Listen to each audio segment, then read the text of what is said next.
Catherine and her destiny. Long ago, there lived a rich merchant who, besides possessing more treasures than any king in the world, had in his great hall 3 chairs, one of silver, one of gold, and one of diamonds.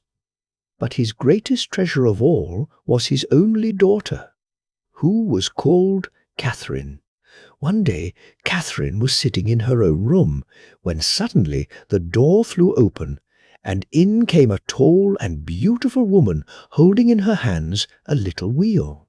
"Catherine," she said, going up to the girl, "which would you rather have, a happy youth or a happy old age?" Catherine was so taken by surprise that she did not know what to answer, and the lady repeated again, "Which would you rather have, a happy youth or a happy old age?" Then Catherine thought to herself, "If I say a happy youth, then I shall have to suffer all the rest of my life. No, I would bear trouble now and have something better to look forward to." So she looked up and replied, "Give me a happy old age." "So be it," said the lady, and turned her wheel as she spoke, vanishing the next moment as suddenly as she had come.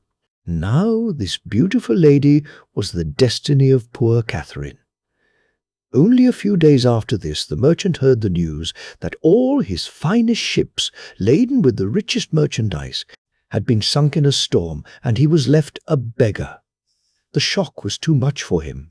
He took to his bed, and in a short time he was dead of his disappointment.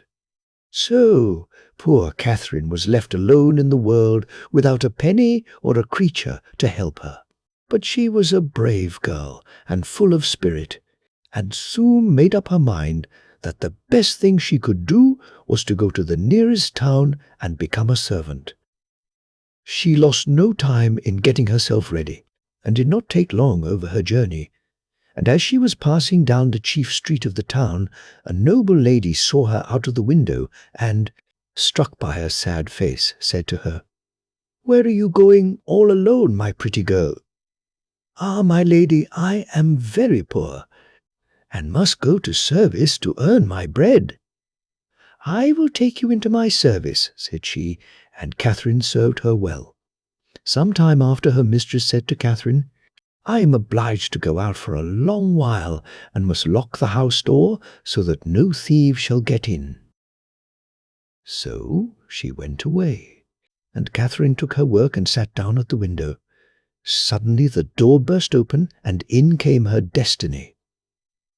"Oh, so here you are, Catherine. Did you really think I was going to leave you in peace?" And as she spoke, she walked to the linen press where Catherine's mistress kept all her finest sheets and underclothes, tore everything in pieces, and flung them on the floor.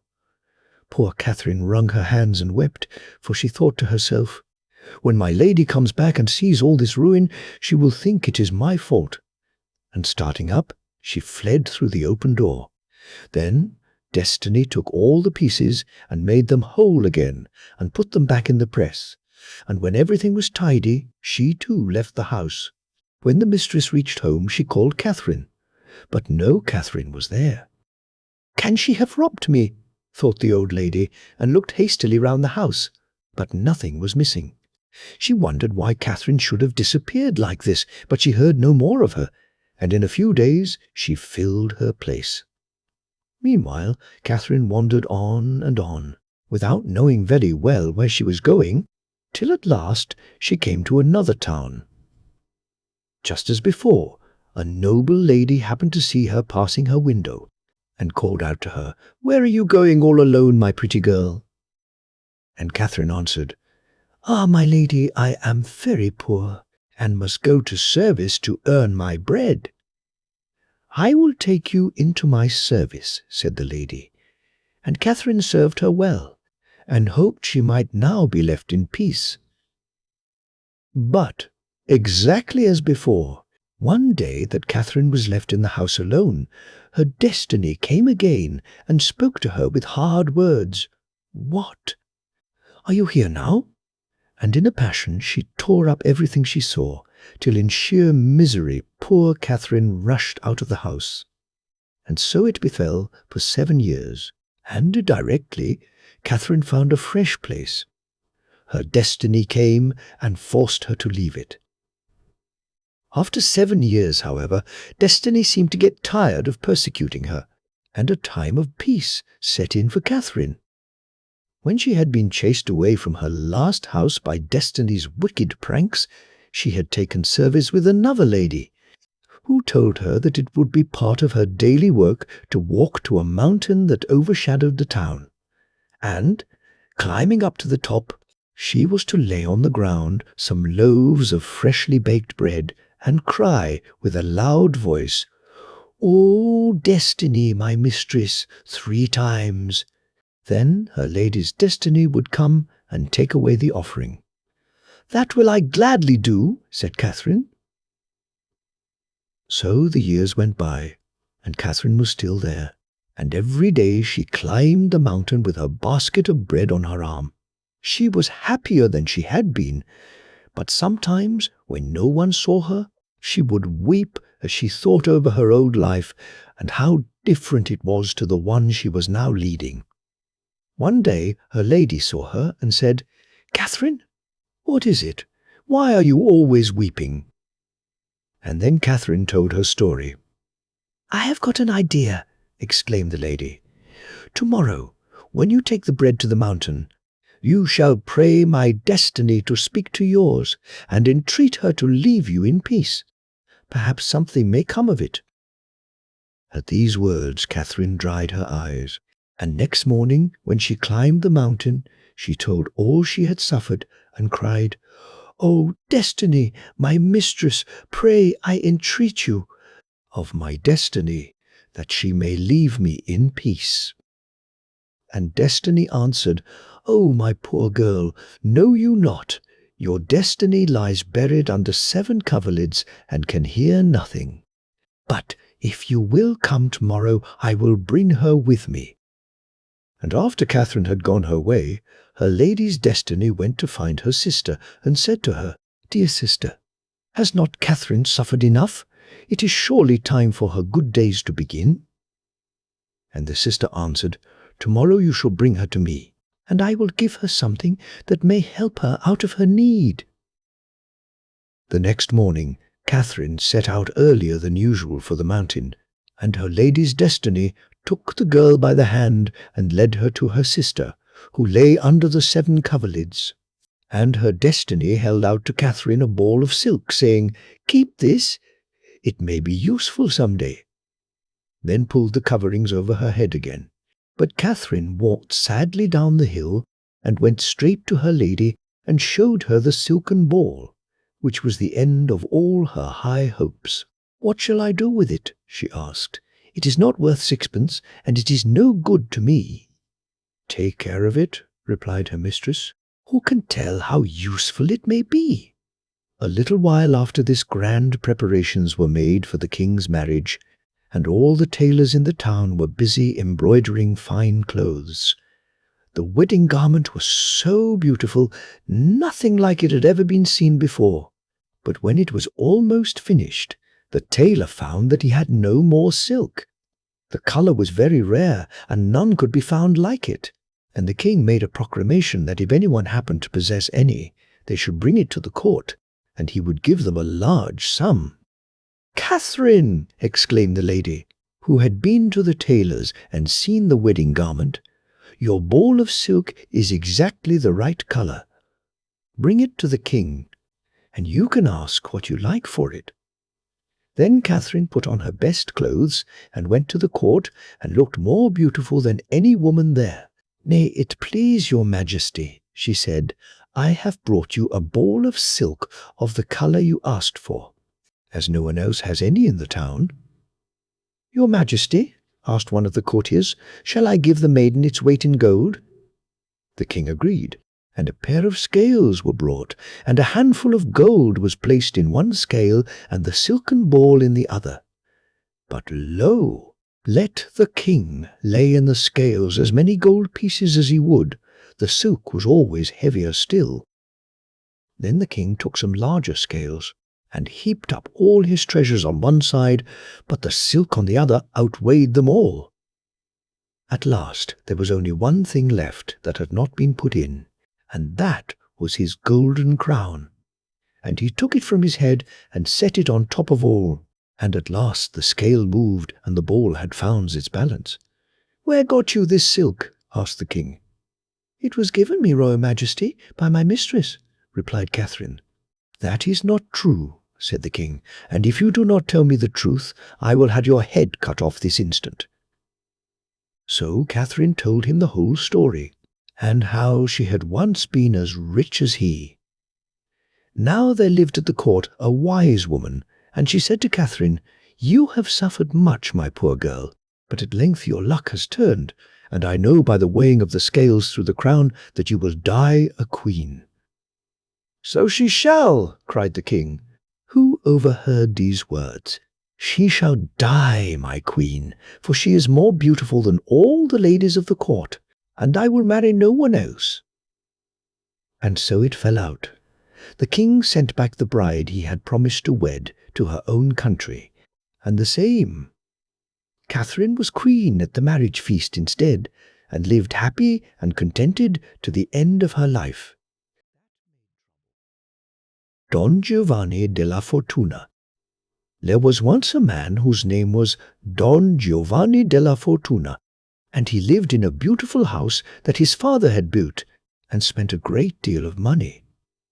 Indeed, he spent so much that very soon there was none left, and Don Giovanni, instead of being a rich man with everything he could wish for, was forced to put on the dress of a pilgrim and to wander from place to place begging his bread.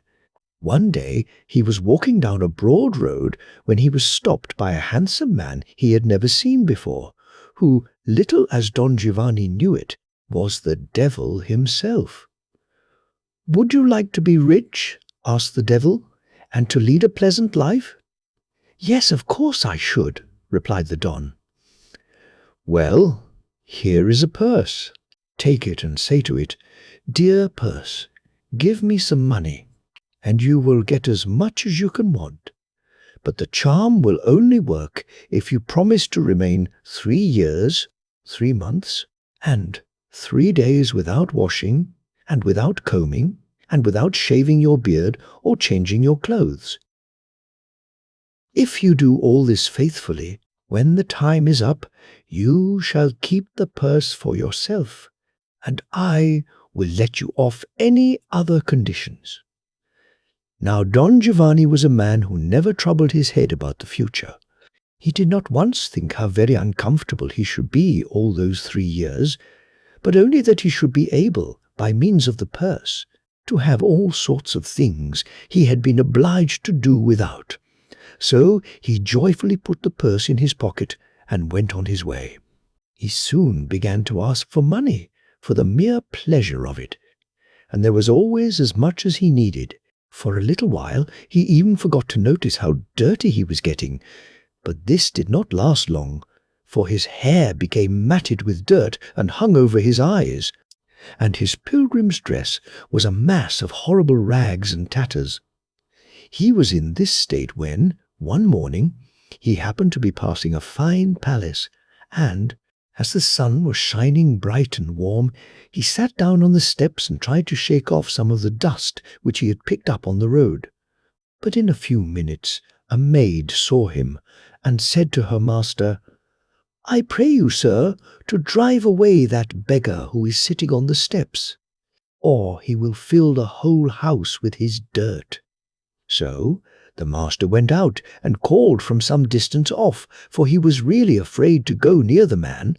"You filthy beggar, leave my house at once." "You need not be so rude," said Don Giovanni. "I am not a beggar, and if I chose, I could force you and your wife to leave your house." "What is that you can do?" laughed the gentleman. "Will you sell me your house?" asked Don Giovanni. "I will buy it from you on the spot." "Oh, the dirty creature is quite mad," thought the gentleman. "I shall just accept his offer for a joke." And aloud he said, "All right, follow me, and we will go to a lawyer, and get him to make a contract. And Don Giovanni followed him, and an agreement was drawn up by which the house was to be sold at once, and a large sum of money paid down in 8 days. Then the Don went to an inn, where he hired 2 rooms, and, standing in one of them, said to his purse, "Dear purse, fill this room with gold." And when the 8 days were up, it was so full you could not have put in another sovereign. When the owner of the house came to take away his money, Don Giovanni led him into the room and said, "There, just pocket what you want." The gentleman stared with open mouth at the astonishing sight, but he had given his word to sell the house, so he took his money, as he was told, and went away with his wife to look for some place to live in. And Don Giovanni left the inn and dwelt in the beautiful rooms, where his rags and dirt looked sadly out of place. And every day these got worse and worse. By and by the fame of his riches reached the ears of the king, and, as he himself was always in need of money, he sent for Don Giovanni, as he wished to borrow a large sum. Don Giovanni readily agreed to lend him what he wanted, and sent next day a huge wagon laden with sacks of gold. "Who can he be?" thought the king to himself. "Why, he is much richer than I." The king took as much as he had need of, then ordered the rest to be returned to Don Giovanni, who refused to receive it, saying, "Tell his majesty I am much hurt at his proposal.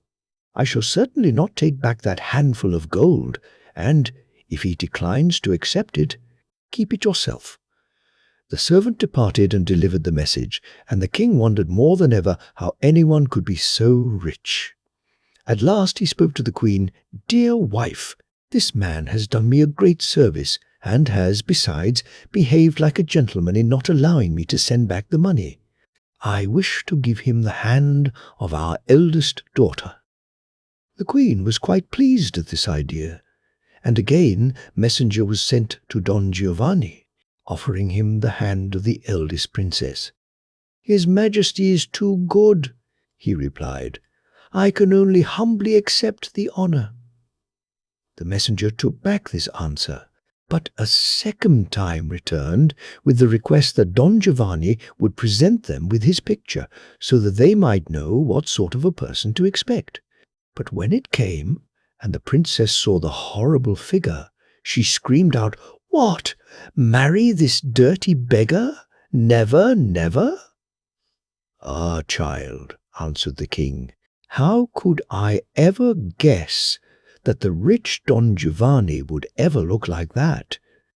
But I have passed my royal word, and I cannot break it, so there is no help for you." "No, father, you may cut off my head if you choose, but marry that horrible beggar I never will." And the queen took her part, and reproached her husband bitterly for wishing his daughter to marry a creature like that. Then the youngest daughter spoke, "Dear father, do not look so sad. As you have given your word, I will marry Don Giovanni." The king fell on her neck, and thanked her, and kissed her, but the queen and the elder girl had nothing for her but laughs and jeers. So it was settled, and then the king bade one of his lords go to Don Giovanni and ask him when the wedding day was to be, so that the princess might make ready. "Let it be in 2 months," answered Don Giovanni, for the time was nearly up that the devil had fixed, and he wanted a whole month to himself to wash off the dirt of the past 3 years. The very minute that the compact with the devil had come to an end, his beard was shaved, his hair was cut, and his rags were burned, and day and night he lay in a bath of clear, warm water. At length he felt he was clean again, and he put on splendid clothes and hired a beautiful ship, and arrived in state at the king's palace. The whole of the royal family came down to the ship to receive him, and the whole way the queen and the elder princess teased the sister about the dirty husband she was going to have. But when they saw how handsome he really was, their hearts were filled with envy and anger, so that their eyes were blinded, and they fell over into the sea and were drowned. And the youngest daughter rejoiced in the good luck that had come to her, and they had a splendid wedding when the days of mourning for her mother and sister were ended. Soon after the old king died, and Don Giovanni became king, and he was rich and happy to the end of his days, for he loved his wife, and his purse always gave him money. Esben and the Witch. There was once a man who had 12 sons. The 11 eldest were both big and strong, but the 12th, whose name was Esben, was only a little fellow. The 11 eldest went out with their father to field and forest, but Esben preferred to stay at home with his mother, and so he was never reckoned at all by the rest, but was a sort of outcast among them. When the 11 had grown up to be men, they decided to go out into the world to try their fortune, and they plagued their father to give them what they required for the journey. The father was not much in favor of this, for he was now old and weak, and could not well spare them from helping him with his work. But in the long run he had to give in. Each one of the 11 got a fine white horse and money for the journey, and so they said farewell to their father and their home, and rode away. As for Esben, no one had ever thought about him. His brothers had not even said farewell to him. After the 11 were gone, Esben went to his father and said, "Father, give me also a horse and money. I should also like to see round about me in the world." "You are a little fool," said his father. "If I could have let you go and kept your 11 brothers at home, it would have been better for me in my old age." "Well, you will soon be rid of me at any rate," said Esben. As he could get no other horse, he went into the forest, broke off a branch, stripped the bark off it so that it became still whiter than his brothers' horses, and, mounted on this, rode off after his 11 brothers. The brothers rode on the whole day, and towards evening they came to a great forest, which they entered. Far within the wood they came to a little house and knocked at the door. There came an old, ugly, bearded hag and opened it, and they asked her whether all of them could get quarters for the night. "Yes," said the old bearded hag, "you shall all have quarters for the night, and, in addition, each of you shall have one of my daughters." The 11 brothers thought that they had come to very hospitable people. They were well attended to, and when they went to bed, each of them got one of the hag's daughters. Esben had been coming along behind them, and had followed the same way, and had also found the same house in the forest. He slipped into this without either the witch or her daughters noticing him, and hid himself under one of the beds. A little before midnight he crept quietly out and wakened his brothers. He told these to change nightcaps with the witch's daughters. The brothers saw no reason for this, but to get rid of Esben's persistence, they made the exchange and slept soundly again. When midnight came, Esben heard the old witch come creeping along. She had a broad-bladed axe in her hand and went over all the 11 beds. It was so dark that she could not see a hand's breadth before her, but she felt her way and hacked the heads off all the sleepers who had the men's nightcaps on. And these were her own daughters. As soon as she had gone her way, Esben wakened his brothers, and they hastily took their horses and rode off from the witch's house, glad that they had escaped so well. They quite forgot to thank Esben for what he had done for them. When they had ridden onwards for some time, they reached a king's palace, and inquired there whether they could be taken into service. Quite easily, they were told, if they would be stablemen. Otherwise the king had no use for them. They were quite ready for this, and got the task of looking after all the king's horses. Long after them came Esben, riding on his stick, and he also wanted to get a place in the palace, but no one had any use for him, and he was told that he could just go back the way he had come.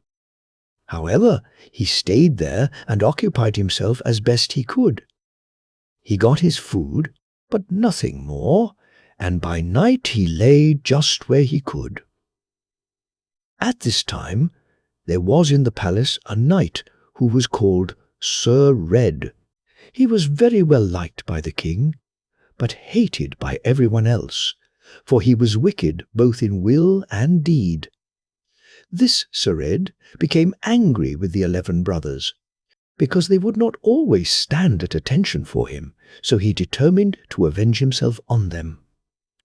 One day, therefore, he went to the king, and said that the 11 brothers who had come to the palace a little while ago and served as stablemen could do a great deal more than they pretended. One day he had heard them say that if they liked, they could get for the king a wonderful dove which had a feather of gold and a feather of silver time about, but they would not procure it unless they were threatened with death. The king then had the 11 brothers called before him and said to them, "You have said that you can get me a dove which has feathers of gold and silver time about." All the 11 assured him that they had never said anything of the kind, and they did not believe that such a dove existed in the whole world. "Take your own mind of it," said the king, "but if you don't get that dove within 3 days, you shall lose your heads, the whole lot of you." With that, the king let them go, and there was great grief among them. Some wept, and others lamented. At that moment Esben came along, and, seeing their sorrowful looks, said to them, "Hello, what's the matter with you? What good would it do to tell you, you little fool? You can't help us." "Oh, you don't know that," answered Esben. "I have helped you before." In the end, they told him how unreasonable the king was, and how he had ordered them to get for him a dove with feathers of gold and silver time about. "Give me a bag of peas," said Esben, "and I shall see what I can do for you." Esben got his bag of peas. Then he took his white stick and said, "Fly quick, my little stick, carry me across the stream." Straightway the stick carried him across the river and straight into the old witch's courtyard. Esben had noticed that she had such a dove, so when he arrived in the courtyard, he shook the peas out of the bag, and the dove came fluttering down to pick them up. Esben caught it at once, put it into the bag, and hurried off before the witch caught sight of him.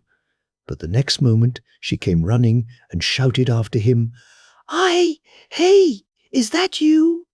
Esben, says, "Is it you that has taken my dove? S. Was it you that made me kill my 11 daughters? S. "Are you coming back again?" "That may be," said Esben. "Then you'll catch it," shouted the witch. The stick carried Esben with the dove back to the king's palace, and his brothers were greatly delighted. The king thanked them many times for the dove, and gave them in return both silver and gold. At this, Sir Red became still more embittered, and again thought of how to avenge himself on the brothers. One day he went to the king and told him that the dove was by no means the best thing that the brothers could get for him. For one day he had heard them talking quietly among themselves, and they had said that they could procure a boar whose bristles were of gold and silver time about. The king again summoned the brothers before him, and asked whether it was true that they had said that they could get for him a boar whose bristles were of gold and silver time about.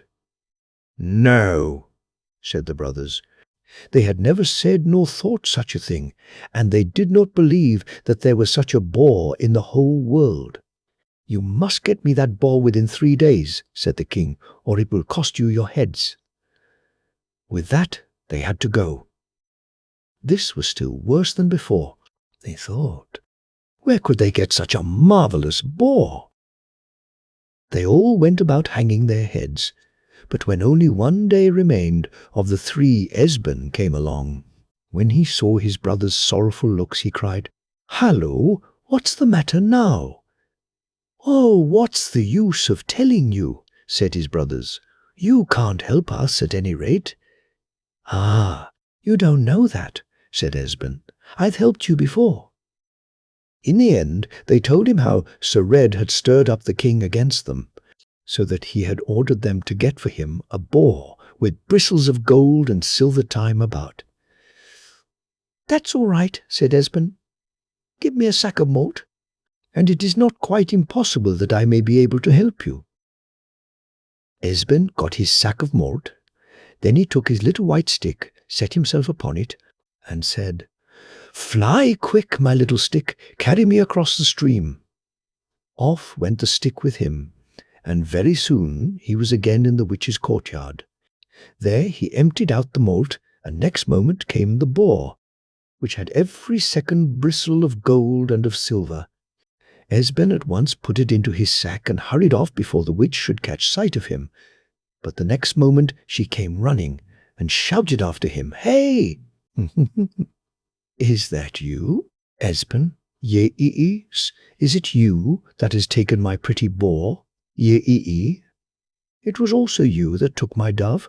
And it was you that made me kill my 11 daughters? Yes. Are you coming back again?" "That may be," said Esben. "Then you'll catch it," said the witch. Esben was soon back at the palace with the boar, and his brothers scarcely knew which leg to stand on. So rejoiced were they that they were safe again. Not one of them, however, ever thought of thanking Esben for what he had done for them. The king was still more rejoiced over the boar than he had been over the dove, and did not know what to give the brothers for it. At this, Sir Red was again possessed with anger and envy, and again he went about and planned how to get the brothers into trouble. One day he went again to the king and said, "These 11 brothers have now procured the dove and the boar, but they can do much more than that. I know they have said that if they liked, they could get for the king a lamp that can shine over 7 kingdoms." "If they have said that," said the king, "they shall also be made to bring it to me. That would be a glorious lamp for me." Again the king sent a message to the brothers to come up to the palace. They went accordingly, although very unwillingly, for they suspected that Sir Red had fallen on some new plan to bring them into trouble. As soon as they came before the king, he said to them, "You brothers have said that you could, if you liked, get for me a lamp that can shine over 7 kingdoms. That lamp must be mine within 3 days, or it will cost you your lives." The brothers assured him that they had never said so, and they were sure that no such lamp existed, but their words were of no avail.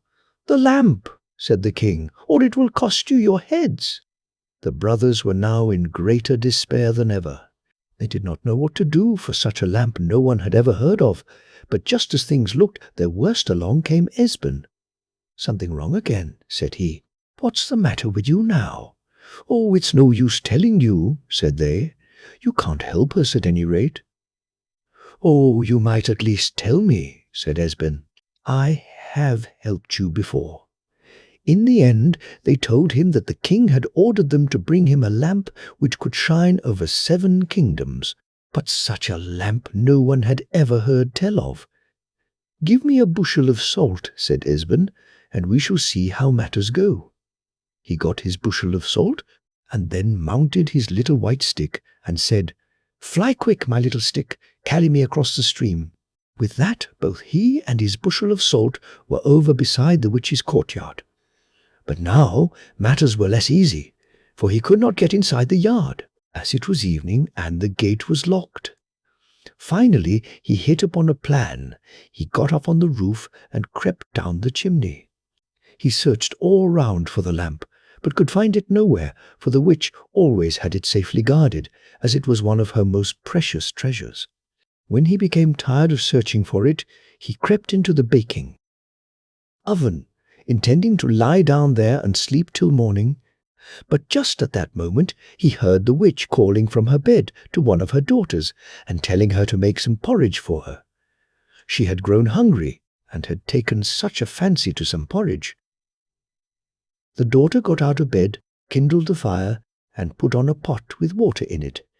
"You mustn't put any salt in the porridge, though," cried the witch. "No, neither will I," said the daughter. But while she was away getting the meal, Esben slipped out of the oven and emptied the whole bushel of salt into the pot. The daughter came back then and put in the meal, and after it had boiled a little, she took it in to her mother. The witch took a spoonful and tasted it. "Ah," said she, "didn't I tell you not to put any salt in it, and it's just as salt as the sea?" So the daughter had to go and make new porridge, and her mother warned her strictly not to put any salt in it. But now there was no water in the house, so she asked her mother to give her the lamp so that she could go to the well for more. "There you have it then," said the witch, "but take good care of it." The daughter took the lamp which shone over 7 kingdoms and went out to the well for water, while Esben slipped out after her. When she was going to draw the water from the well, she set the lamp down on a stone beside her. Esben watched his chance, seized the lamp, and gave her a push from behind, so that she plumped head-first into the well. Then he made off with the lamp, but the witch got out of her bed and ran after him, crying, "Hey, is that you again?" Esben. "Says, was it you that took my dove?" Says, was it also you that took my boar? Says, and it was you that made me kill my 11 daughters. S, and now you have taken my lamp and drowned my 12th daughter in the well? Ers, are you coming back again? "That may be," said Esben. "Then you'll catch it," said the witch. It was only a minute before the stick had again landed, Esben at the king's palace, and the brothers were then freed from their distress. The king gave them many fine presents, but Esben did not get even so much as thanks from them. Never had Sir Red been so eaten up with envy as he was now, and he racked his brain day and night to find something quite impossible to demand from the brothers. One day he went to the king and told him that the lamp the brothers had procured was good enough, but they could still get for him something that was far better. The king asked what that was. "It is," said Sir Red, "the most beautiful coverlet that any mortal ever heard tell of. It also has the property that, when anyone touches it, it sounds so that it can be heard over 8 kingdoms. "That must be a splendid coverlet," said the king, and he at once sent for the brothers. "You have said that you know of a coverlet, the most beautiful in the whole world, and which sounds over 8 kingdoms when anyone touches it. You shall procure it for me, or else lose your lives," said he. The brothers answered him that they had never said a word about such a coverlet, did not believe it existed, and that it was quite impossible for them to procure it. But the king would not hear a word. He drove them away, telling them that if they did not get it very soon, it would cost them their heads. Things looked very black again for the brothers, for they were sure there was no escape for them. The youngest of them, indeed, asked where Esben was, but the others said that that little fool could scarcely keep himself in clothes, and it was not to be expected that he could help them. Not one of them thought it worth while to look for Esben, but he soon came along of himself. "Well, what's the matter now?" said he. "Oh, what's the use of telling you?" said the brothers. "You can't help us at any rate." "Ah, who knows that?" said Esben. "I have helped you before." In the end, the brothers told him about the coverlet, which, when one touched it, sounded so that it could be heard over 8 kingdoms. Esben thought that this was the worst errand that he had had yet, but he could not do worse than fail, and so he would make the attempt. He again took his little white stick, set himself on it, and said, "Fly quick, my little stick, carry me across the stream." Next moment he was across the river and beside the witch's house. It was evening, and the door was locked, but he knew the way down the chimney. When he had got into the house, however, the worst yet remained to do, for the coverlet was on the bed in which the witch lay and slept. He slipped into the room without either she or her daughter wakening, but as soon as he touched the coverlet to take it, it sounded so that it could be heard over 8 kingdoms. The witch awoke, sprang out of bed, and caught hold of Esben. He struggled with her, but could not free himself, and the witch called to her daughter, "Come and help me. We shall put him into the little dark room to be fattened. Ho, ho! Now I have him." Esben was now put into a little dark hole, where he neither saw sun nor moon, and there he was fed on sweet milk and nut kernels. The daughter had enough to do cracking nuts for him, and at the end of 14 days she had only 1 tooth left in her mouth. She had broken all the rest with the nuts. In this time, however, she had taken a liking to Esben and would willingly have set him free, but could not. When some time had passed, the witch told her daughter to go and cut a finger off Esben, so that she could see whether he was nearly fat enough yet. The daughter went and told Esben, and asked him what she should do. Esben told her to take an iron nail and wrap a piece of skin round it. She could then give her mother this to bite at. The daughter did so, but when the witch bit it, she cried, No, no, this is nothing but skin and bone. He must be fattened much longer yet." So Esben was fed for a while longer on sweet milk and nut kernels, until one day the witch thought that now he must surely be fat enough, and told her daughter again to go and cut a finger off him. By this time Esben was tired of staying in the dark hole, so he told her to go and cut a teat off a cow, and give it to the witch to bite at. This the daughter did, and the witch cried, "Ah! Now he is fat, so fat that one can scarcely feel the bone in him. Now he shall be killed." Now this was just the very time that the witch had to go to Trom's church, where all the witches gather once every year. So she had no time to deal with Esben herself. She therefore told her daughter to heat up the big oven while she was away, take Esben out of his prison, and roast him in there before she came back. The daughter promised all this, and the witch went off on her journey. The daughter then made the oven as hot as could be, and took Esben out of his prison in order to roast him. She brought the oven spade, and told Esben to seat himself on it so that she could shoot him into the oven. Esben accordingly took his seat on it, but when she had got him to the mouth of the oven, he spread his legs out wide, so that she could not get him pushed in. "You mustn't sit like that," said she. "How then?" said Esben. "You must cross your legs," said the daughter, but Esben could not understand what she meant by this. "Get out of the way," said she, "and I will show you how to place yourself." She seated herself on the oven spade, but no sooner had she done so than Esben laid hold of it, shot her into the oven, and fastened the door of it. Then he ran and seized the coverlet, but as soon as he did so, it sounded so that it could be heard over 8 kingdoms. And the witch, who was at Trom's church, came flying home and shouted, "Hey! Is that you again? Esben, ye-e-ees?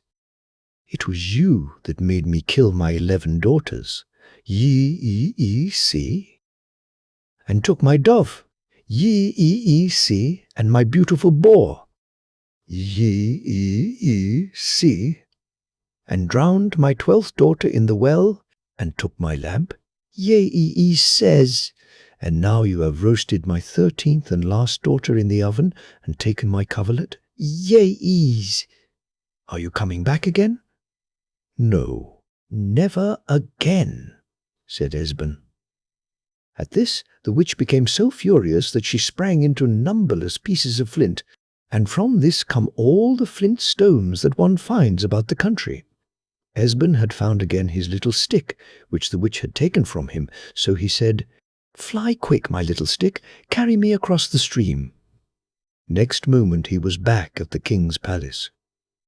Here things were in a bad way, for the king had thrown all the 11 brothers into prison, and they were to be executed very shortly because they had not brought him the coverlet. Esben now went up to the king and gave him the coverlet, with which the king was greatly delighted. When he touched it, it could be heard over 8 kingdoms, and all the other kings sat and were angry because they had not one like it.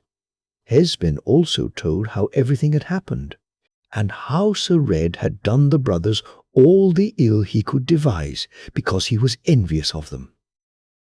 The brothers were at once set at liberty, while Sir Red, for his wickedness, was hanged on the highest tree that could be found, and so he got the reward he deserved. Much was made of Esben and his brothers, and these now thanked him for all that he had done for them. The 12 of them received as much gold and silver as they could carry, and betook themselves home to their old father.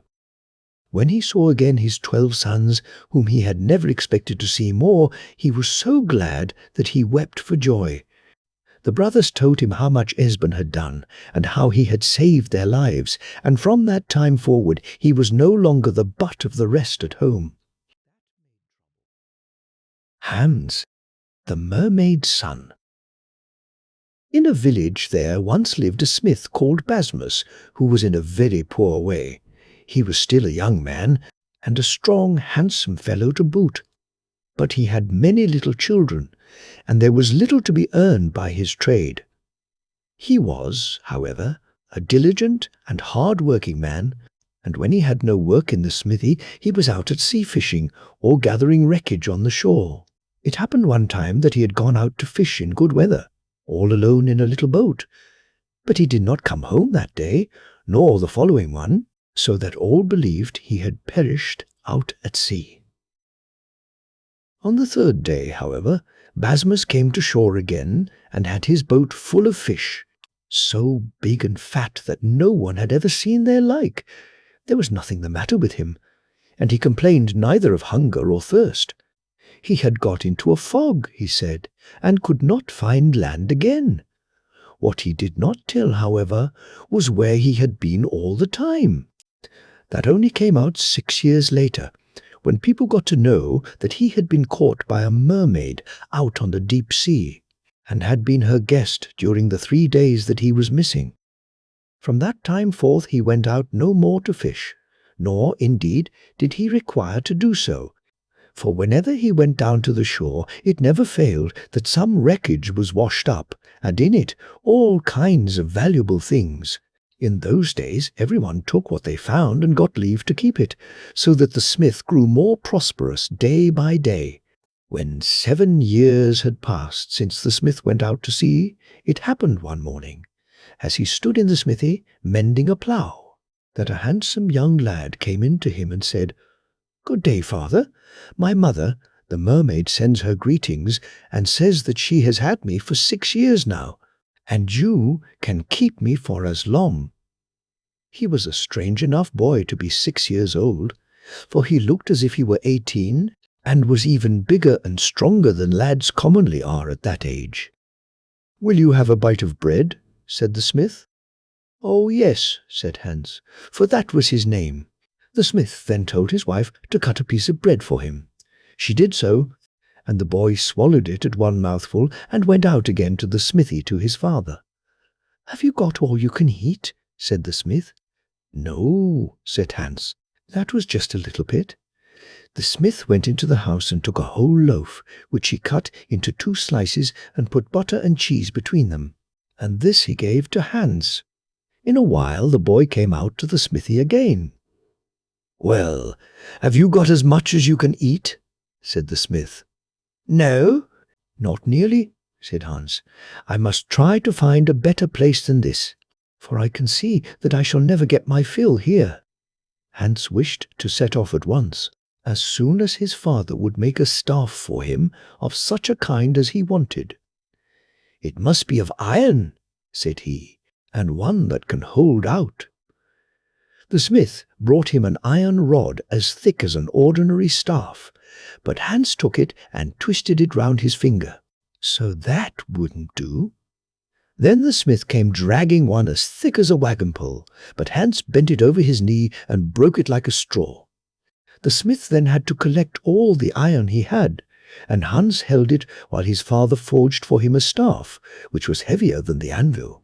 When Hans had got this, he said, "Many thanks, father. Now I have got my inheritance." With this he set off into the country, and the smith was very pleased to be rid of that son before he ate him out of house and home. Hans first arrived at a large estate, and it so happened that the squire himself was standing outside the farmyard. "Where are you going?" said the squire. "I am looking for a place," said Hans, "where they have need of strong fellows, and can give them plenty to eat." "Well," said the squire, "I generally have 24 men at this time of the year, but I have only 12 just now, so I can easily take you on." "Very well," said Hans, "I shall easily do 12 men's work, but then I must also have as much to eat as the 12 would." All this was agreed to, and the squire took Hans into the kitchen, and told the servant girls that the new man was to have as much food as the other 12. It was arranged that he should have a pot to himself, and he could then use the ladle to take his food with. It was in the evening that Hans arrived there, so he did nothing more that day than eat his supper, a big pot of buckwheat porridge, which he cleaned to the bottom, and was then so far satisfied that he said he could sleep on that. So he went off to bed. He slept both well and long, and all the rest were up and at their work while he was still sleeping soundly. The squire was also on foot, for he was curious to see how the new man would behave who was both to eat and work for 12. But as yet there was no Hans to be seen, and the sun was already high in the heavens, so the squire himself went and called on him. "Get up, Hans," he cried, "you are sleeping too long." Hans woke up and rubbed his eyes. "Yes, that's true," he said. "I must get up and have my breakfast." So he rose and dressed himself, and went into the kitchen, where he got his pot of porridge. He swallowed all of this, and then asked what work he was to have. He was to thresh that day, said the squire. The other 12 men were already busy at it. There were 12 threshing floors, and the 12 men were at work on 6 of them, 2 on each. Hans must thresh by himself all that was lying upon the other 6 floors. He went out to the barn and got hold of a flail. Then he looked to see how the others did it, and did the same, but at the first stroke he smashed the flail in pieces. There were several flails hanging there, and Hans took the one after the other, but they all went the same way, every one flying in splinters at the first stroke. He then looked round for something else to work with, and found a pair of strong beams lying near. Next he caught sight of a horsehide nailed up on the barn door.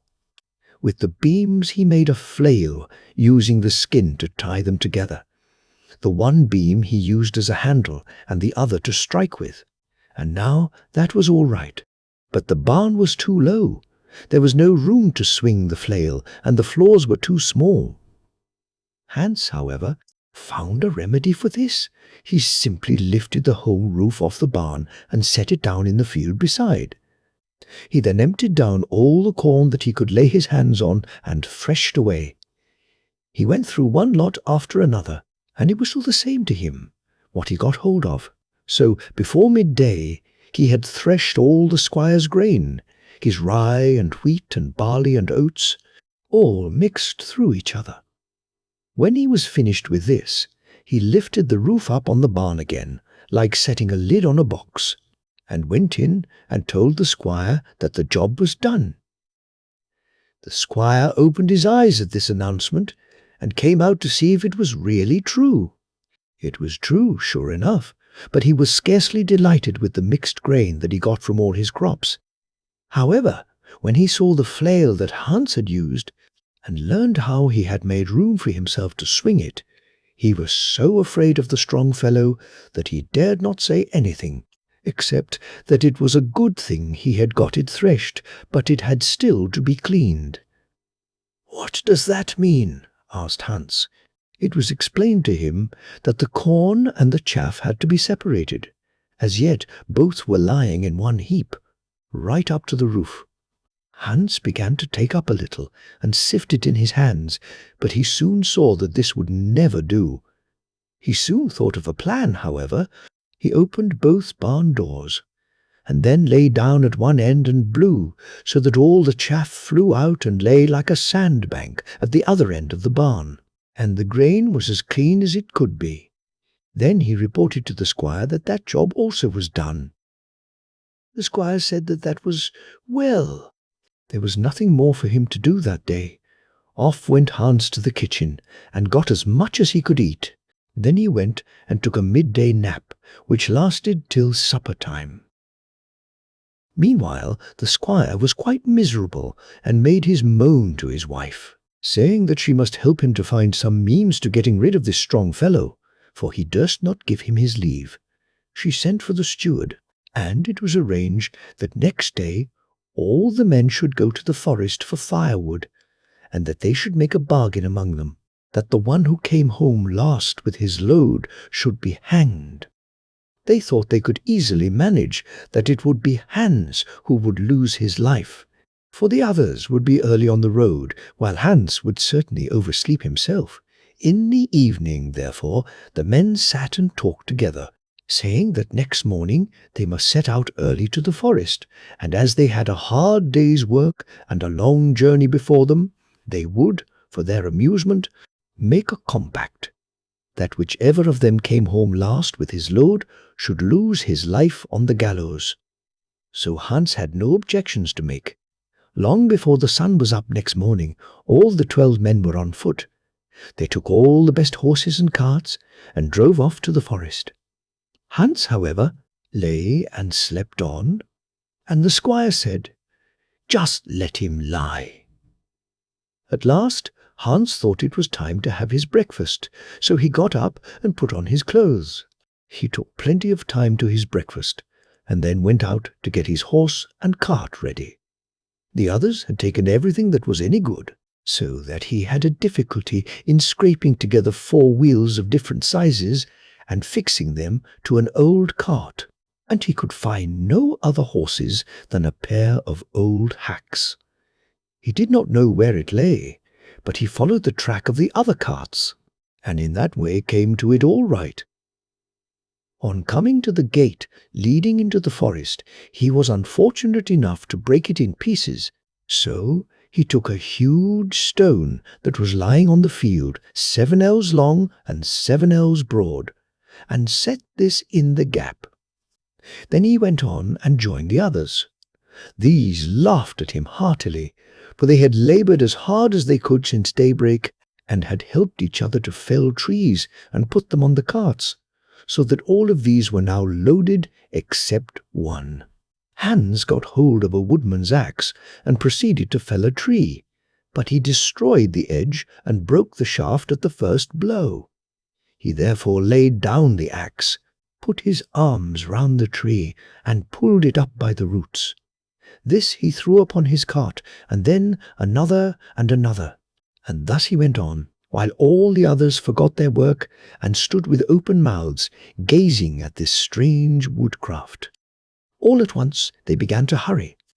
The last cart was loaded, and they whipped up their horses, so as to be the first to arrive home. When Hans had finished his work, he again put his old hacks into the cart, but they could not move it from the spot. He was annoyed at this, and took them out again, twisted a rope round the cart, and all the trees lifted the whole affair on his back, and set off home, leading the horses behind him by the rein. When he reached the gate, he found the whole row of carts standing there, unable to get any further for the stone which lay in the gap. "What?" said Hans. "Can 12 men not move that stone?" With that he lifted it and threw it out of the way, and went on with his burden on his back, and the horses behind him, and arrived at the farm long before any of the others. The squire was walking about there, looking and looking, for he was very curious to know what had happened. Finally he caught sight of Hans coming along in this fashion, and was so frightened that he did not know what to do, but he shut the gate and put on the bar. When Hans reached the gate of the courtyard, he laid down the trees and hammered at it, but no one came to open it. He then took the trees and tossed them over the barn into the yard, and the cart after them, so that every wheel flew off in a different direction. When the squire saw this, he thought to himself, "The horses will come the same way if I don't open the door." So he did this. "Good day, master," said Hans, and put the horses into the stable, and went into the kitchen to get something to eat.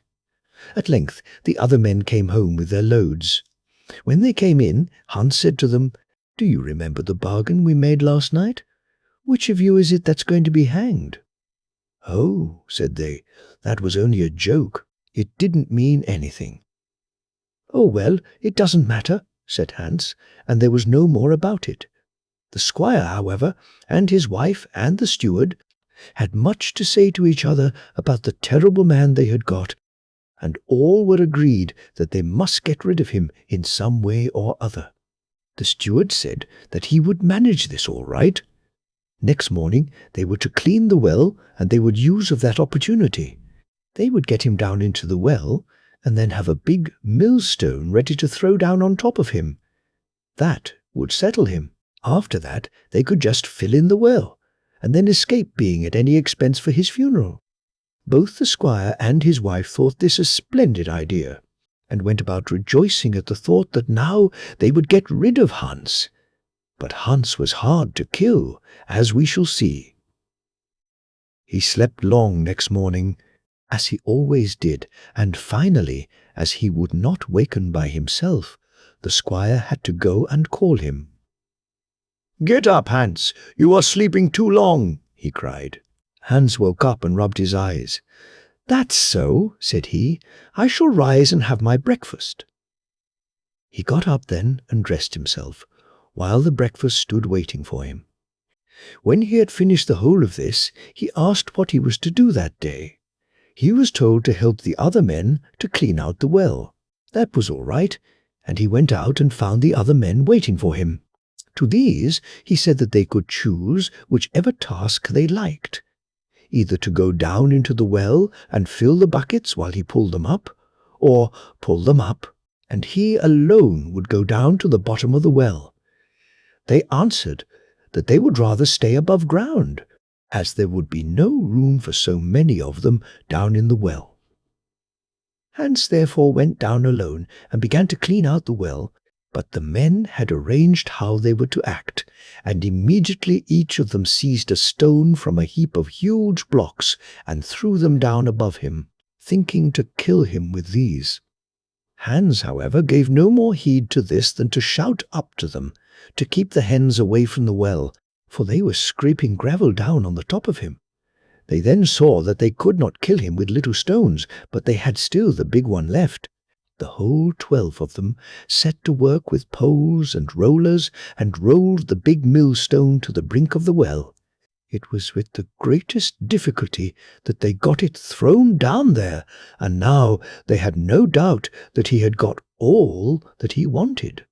But the stone happened to fall so luckily that his head went right through the hole in the middle of the millstone, so that it sat round his neck like a priest's collar. At this Hans would stay down no longer. He came out of the well with the millstone round his neck, and went straight to the squire and complained that the other men were trying to make a fool of him. He would not be their priest, he said. He had too little learning for that. Saying this, he bent down his head and shook the stone off so that it crushed one of the squire's big toes.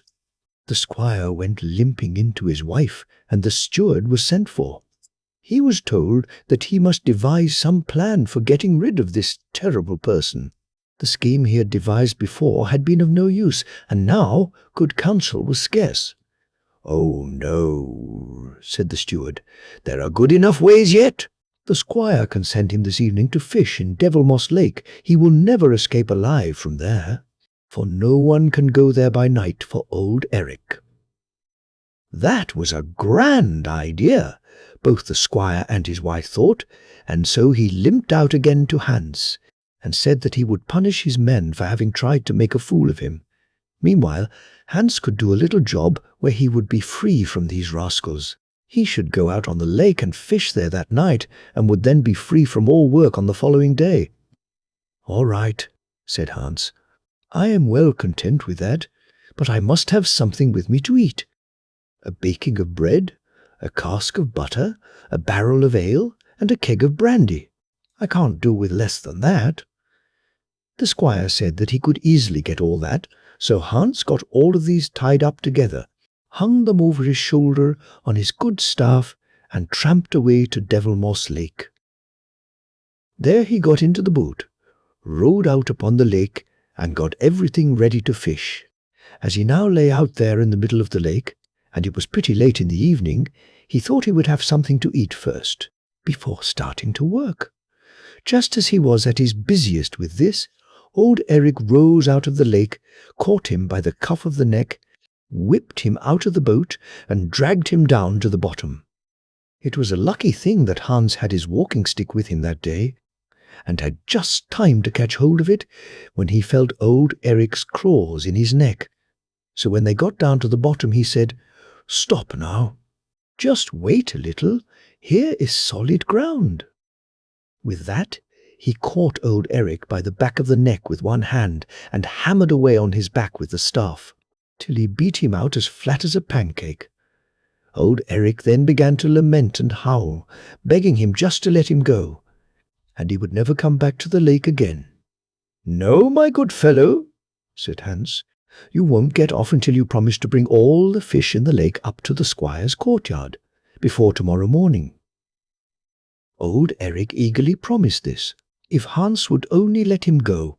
So Hans rowed ashore, ate up the rest of his provisions, and went home to bed.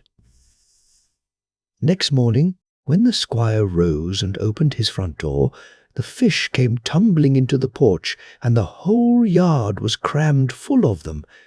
He ran in again to his wife, for he could never devise anything himself, and said to her, "What shall we do with him now? Old Eric hasn't taken him. I am certain that all the fish are out of the lake, for the yard is just filled with them."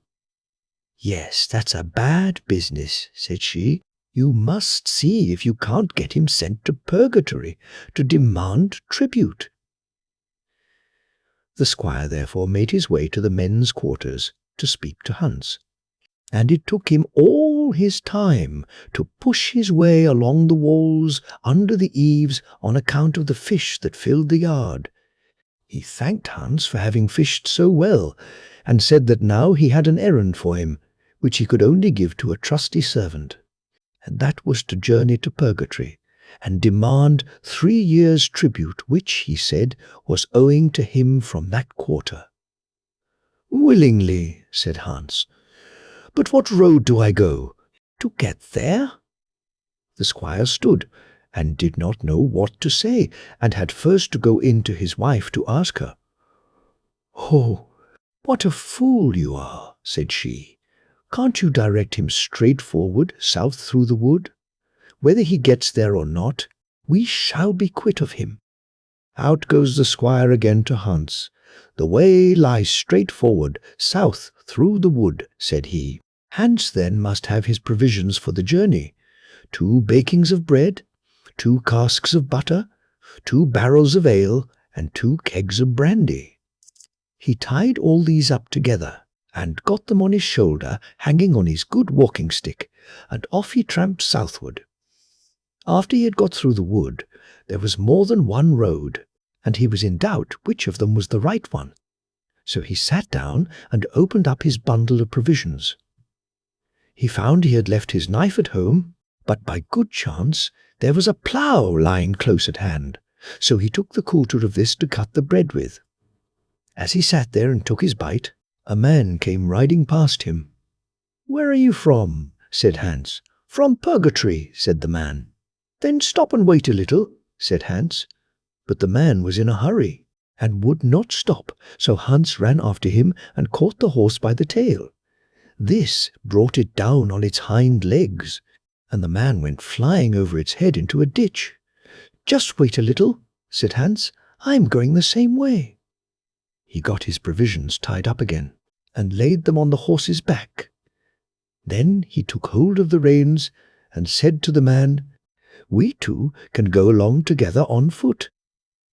As they went on their way, Hans told the stranger both about the errand he had on hand and the fun he had had with old Eric. The other said but little, but he was well acquainted with the way, and it was no long time before they arrived at the gate that both horse and rider disappeared, and Hans was left alone outside. "They will come and let me in presently," he thought to himself, but no one came. He hammered at the gate, still no one appeared. Then he got tired of waiting and smashed at the gate with his staff until he knocked it in pieces and got inside. A whole troop of little demons came down upon him and asked what he wanted. "His master's compliments," said Hans, "and he wanted 3 years' tribute." At this they howled at him and were about to lay hold of him and drag him off. But when they had got some raps from his walking stick, they let go again, howled still louder than before, and ran in to old Eric, who was still in bed after his adventure in the lake. They told him that a messenger had come from the squire at Devilmoss to demand 3 years' tribute. He had knocked the gate to pieces and bruised their arms and legs with his iron staff. "Give him 3 years! Give him 10!" shouted old Eric. "Only don't let him come near me." So all the little demons came dragging so much silver and gold that it was something awful. Hans filled his bundle with gold and silver coins, put it on his neck, and tramped back to his master, who was scared beyond all measure at seeing him again. But Hans was also tired of service now. Of all the gold and silver he brought with him, he let the squire keep 1/2, and he was glad enough, both for the money and at getting rid of Hans. The other half he took home to his father, the smith in Furby. To him also he said, "Farewell." He was now tired of living on shore among mortal men, and preferred to go home again to his mother. Since that time no one has ever seen Hans, the mermaid's son. How the dragon was tricked. Once upon a time there lived a man who had 2 sons, but they did not get on at all well together, for the younger was much handsomer than his elder brother, who was very jealous of him. When they grew older, things became worse and worse, and at last, one day, as they were walking through a wood, the elder youth seized hold of the other, tied him to a tree, and went on his way, hoping that the boy might starve to death. However, it happened that an old and humpbacked shepherd passed the tree with his flock, and seeing the prisoner, he stopped and said to him, "Tell me, my son, why are you tied to that tree?" "Because I was so crooked," answered the young man, "but it has quite cured me, and now my back is as straight as can be." "I wish you would bind me to a tree," exclaimed the shepherd, "so that my back would get straight." "With all the pleasure in life," replied the youth. "If you will loosen these cords, I will tie you up with them as firmly as I can."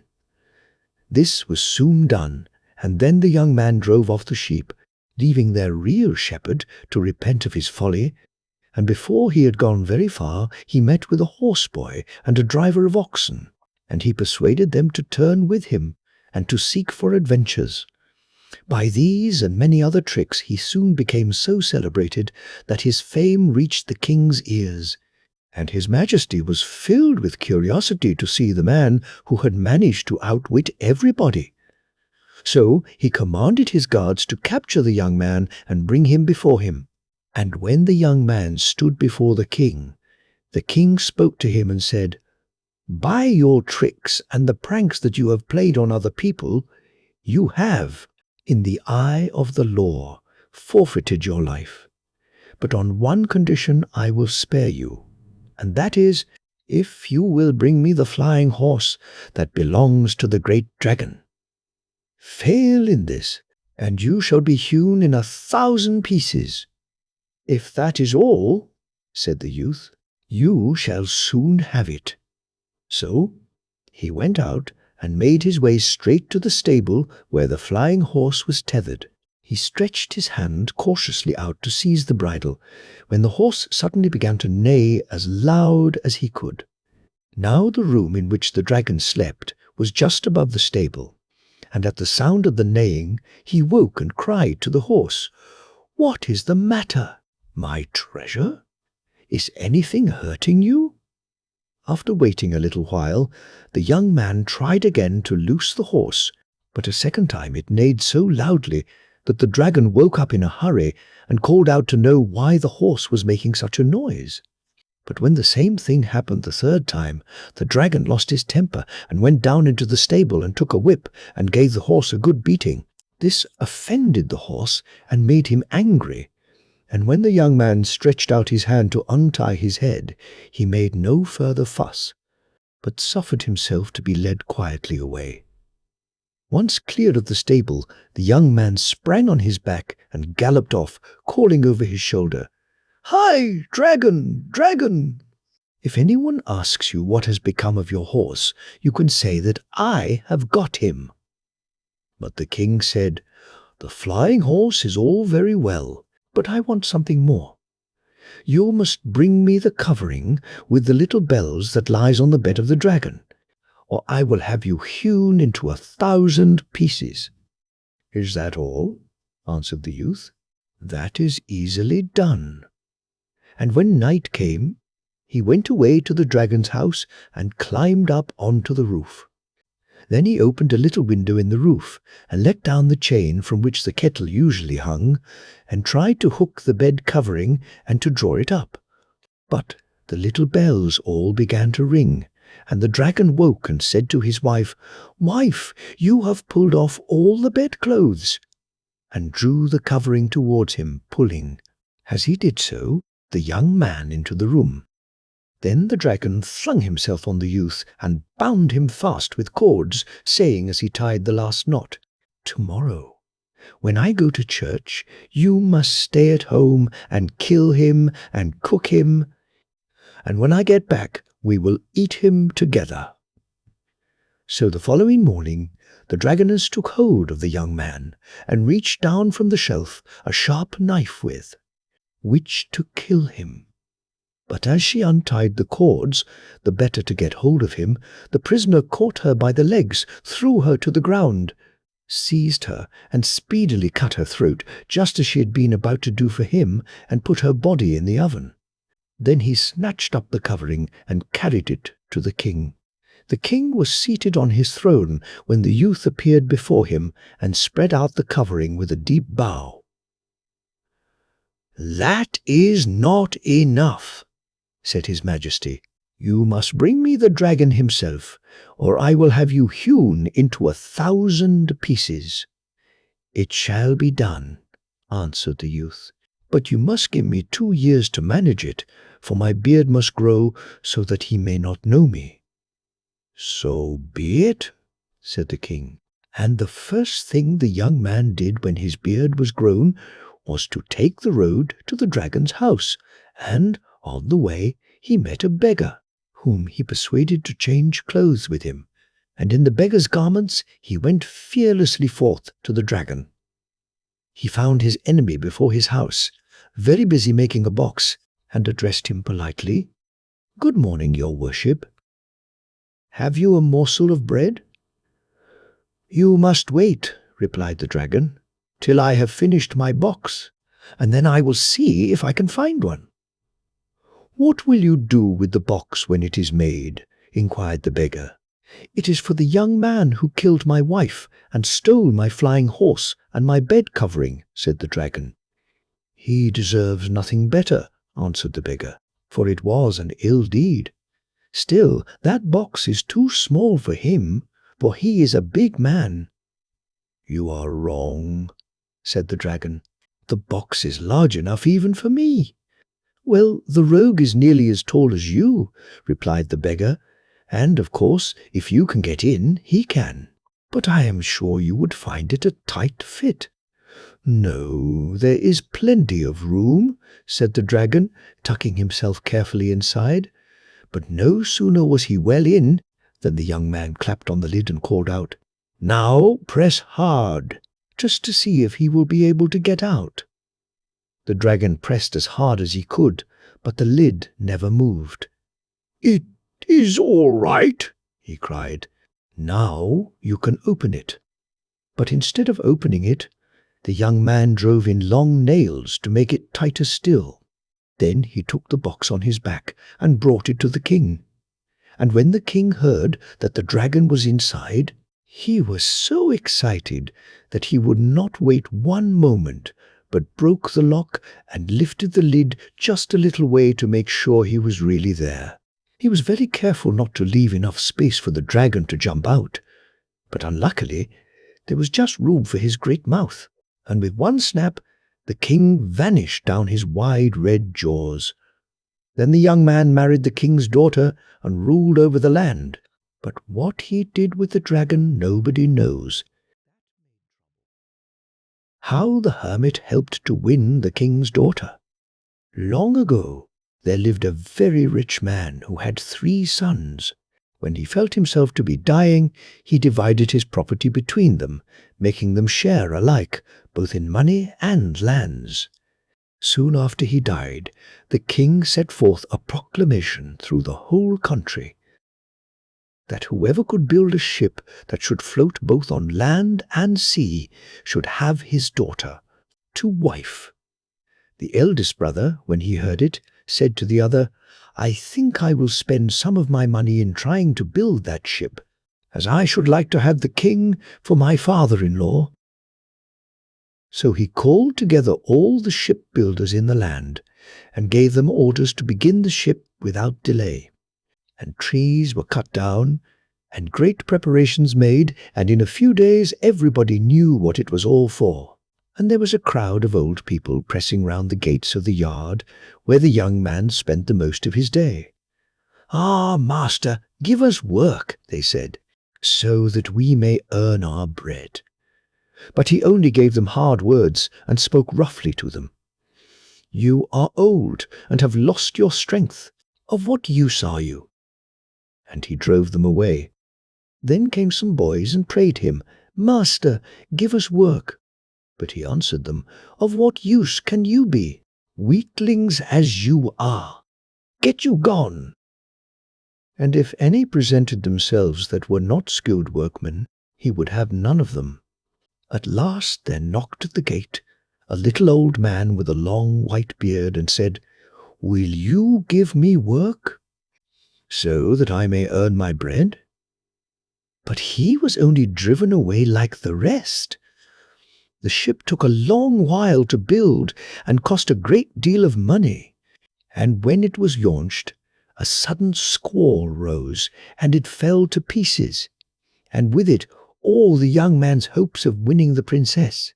By this time he had not a penny left, so he went back to his 2 brothers and told his tale. And the second brother said to himself as he listened, "Certainly he has managed very badly, but I should like to see if I can't do better and win the princess for my own self." So he called together all the shipbuilders throughout the country and gave them orders to build a ship which should float on the land as well as on the sea. But his heart was no softer than his brother's, and every man that was not a skilled workman was chased away with hard words. Last came the white-bearded man, but he fared no better than the rest.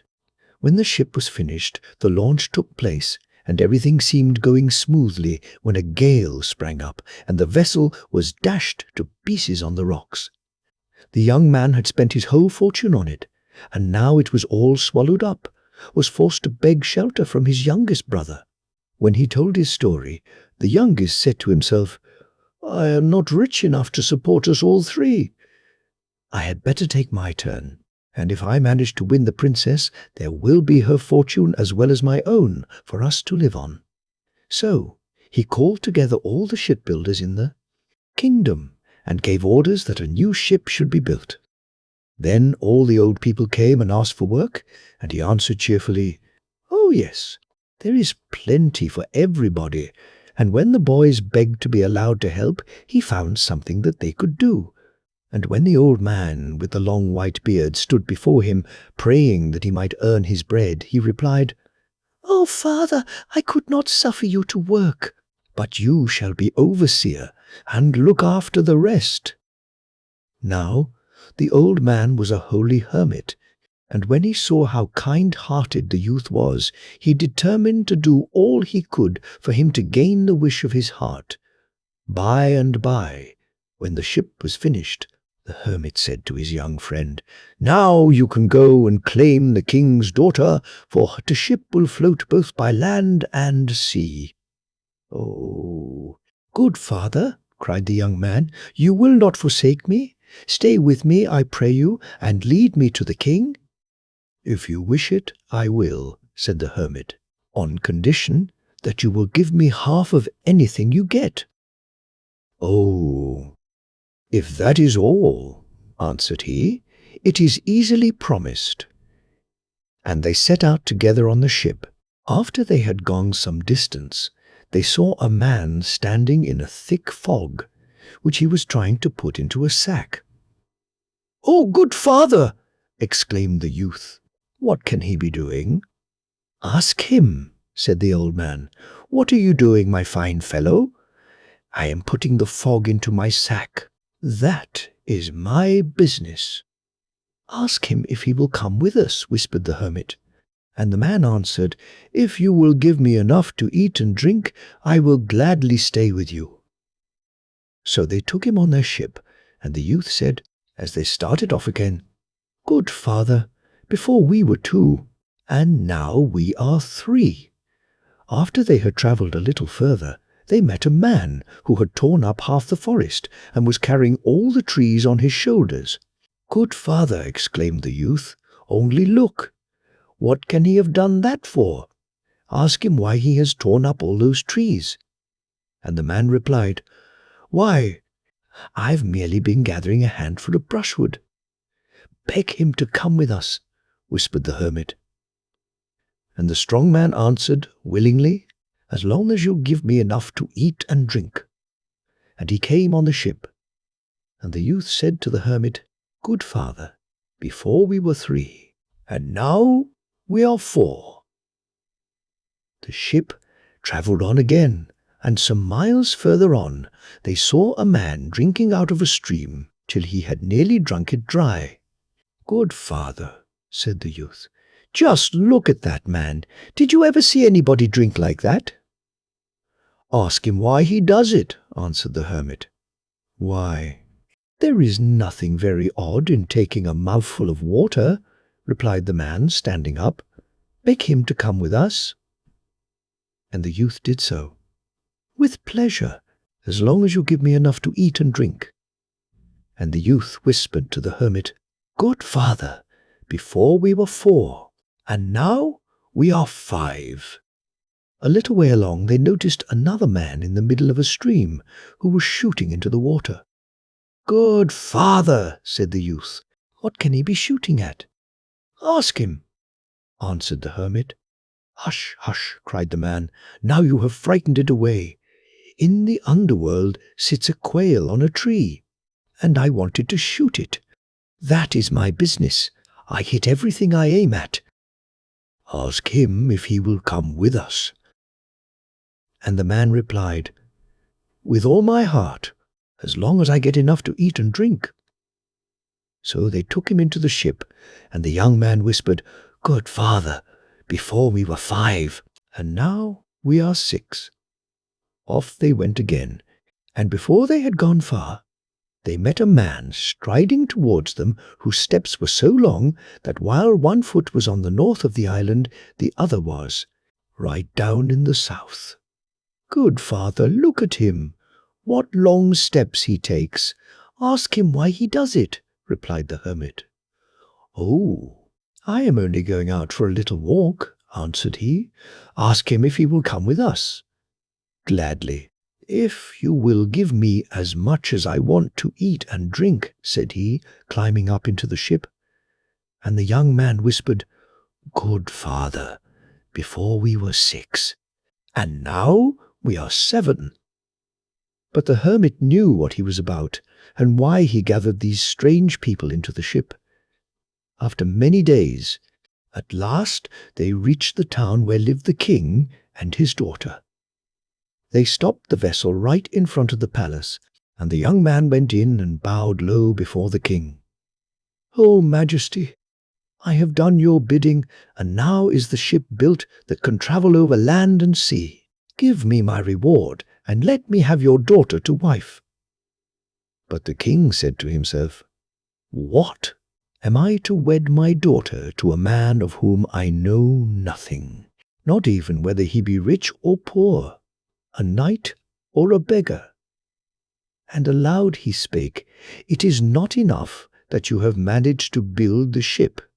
You must find a runner who shall take this letter to the ruler of the underworld, and bring me the answer back in an hour." "That is not in the bond," answered the young man. "Well, do as you like," replied the king. "Only you will not get my daughter." The young man went out, sorely troubled, to tell his old friend what had happened. "Silly boy," cried the hermit, "accept his terms at once, and send off the long-legged man with the letter. He will take it in no time at all." So the youth's heart leapt for joy, and he returned to the king. "Majesty, I accept your terms. Here is the messenger who will do what you wish." The king had no choice but to give the man the letter, and he strode off, making short work of the distance that lay between the palace and the underworld. He soon found the ruler, who looked at the letter and said to him, "Wait a little while, I write the answer." But the man was so tired with his quick walk that he went sound asleep and forgot all about his errand. All this time the youth was anxiously counting the minutes till he could get back, and stood with his eyes fixed on the road down which his messenger must come. "What can be keeping him?" he said to the hermit when the hour was nearly up. Then the hermit sent for the man who could hit everything he aimed at, and said to him, "Just see why the messenger stays so long." "Oh, he is sound asleep in the palace of the underworld. However, I can wake him." Then he drew his bow and shot an arrow straight into the man's knee. The messenger awoke with such a start, and when he saw that the hour had almost run out, he snatched up the answer and rushed back with such speed that the clock had not yet struck when he entered the palace. Now the young man thought he was sure of his bride, but the king said, "Still you have not done enough. Before I give you my daughter, you must find a man who can drink half the contents of my cellar in one day." "That is not in the bond," complained the poor. "Youth, well, do as you like, only you will not get my daughter." The young man went sadly out and asked the hermit what he was to do. "Silly boy," said he. "Why, tell the man to do it who drinks up everything." So they sent for the man and said, "Do you think you are able to drink half the royal cellar in one day?" "Dear me, yes, and as much more as you want," answered he. "I am never satisfied." The king was not pleased at the young man agreeing so readily, but he had no choice, and ordered the servant to be taken downstairs. Oh, how he enjoyed himself! All day long he drank and drank and drank, till instead of half the cellar he had drunk the whole, and there was not a cask but what stood empty. And when the king saw this, he said to the youth, "You have conquered, and I can no longer withhold my daughter. But as her dowry, I shall only give so much as one man can carry away." "But," answered he, "let a man be ever so strong, he cannot carry more than 100 weight, and what is that for a king's daughter? Well, do as you like, I have said my say. It is your affair, not mine." The young man was puzzled and did not know what to reply, for, though he would gladly have married the princess without a sixpence, he had spent all his money in building the ship and knew he could not give her all she wanted. So he went to the hermit and said to him, "The king will only give for her dowry as much as a man can carry. I have no money of my own left, and my brothers have none either. Silly boy, you have only got to fetch the man who carried half the forest on his shoulders." And the youth was glad, and called the strong man, and told him what he must do. "Take everything you can till you are bent double. Never mind if you leave the palace bare." The strong man promised, and nobly kept his word. He piled all he could see on his back, chairs, tables, wardrobes, chests of gold and silver, till there was nothing left to pile. At last he took the king's crown and put it on the top. He carried his burden to the ship and stowed his treasures away, and the youth followed, leading the king's daughter. But the king was left raging in his empty palace, and he called together his army and got ready his ships of war, in order that he might go after the vessel and bring back what had been taken away. And the king's ships sailed very fast, and soon caught up the little vessel, and the sailors all shouted for joy. Then the hermit looked out and saw how near they were, and he said to the youth, "Do you see that?" The youth shrieked and cried, "Ha! Good father, it is a fleet of ships, and they are chasing us, and in a few moments they will be upon us." But the hermit bade him call the man who had the fog in his sack, and the sack was opened, and the fog flew out, and hung right round the king's ships, so that they could see nothing. So they sailed back to the palace, and told the king what strange things had happened. Meanwhile, the young man's vessel reached home in safety. "Well, here you are once more," said the hermit, "and now you can fulfill the promise you made me to give me the half of all you had." "That will I do with all my heart," answered the youth, and began to divide all his treasures, putting part on one side for himself and setting aside the other for his friend. "Good father, it is finished," said he at length. "There is nothing more left to divide." "Nothing more left?" cried the hermit. "Why, you have forgotten the best thing of all." "What can that be?" asked he. "We have divided everything." "And the king's daughter?" said the hermit. Then the young man's heart stood still, for he loved her dearly. But he answered, "It is well, I have sworn, and I will keep my word," and drew his sword to cut her in pieces. When the hermit saw that he held his honour dearer than his wife, he lifted his hand and cried, "Hold, she is yours, and all the treasures too. I gave you my help because you had pity on those that were in need. And when you are in need yourself, call upon me, and I will come to you." As he spoke, he softly touched their heads and vanished. The next day the wedding took place, and the two brothers came to the house, and they all lived happily together. But they never forgot the holy man who had been such a good friend. I know what I have learned. There was once a man who had 3 daughters, and they were all married to trolls who lived underground. One day the man thought that he would pay them a visit, and his wife gave him some dry bread to eat by the way. After he had walked some distance, he grew both tired and hungry. So he sat down on the east side of a mound and began to eat his dry bread. The mound then opened, and his youngest daughter came out of it and said, "Why, father, why are you not coming in to see me?" "Oh," said he, "if I had known that you lived here, and had seen any entrance, I would have come in." Then he entered the mound along with her. The Troll came home soon after this, and his wife told him that her father was come, and asked him to go and buy some beef to make broth with. "We can get it easier than that," said the Troll. He fixed an iron spike into one of the beams of the roof, and ran his head against this till he had knocked several large pieces off his head.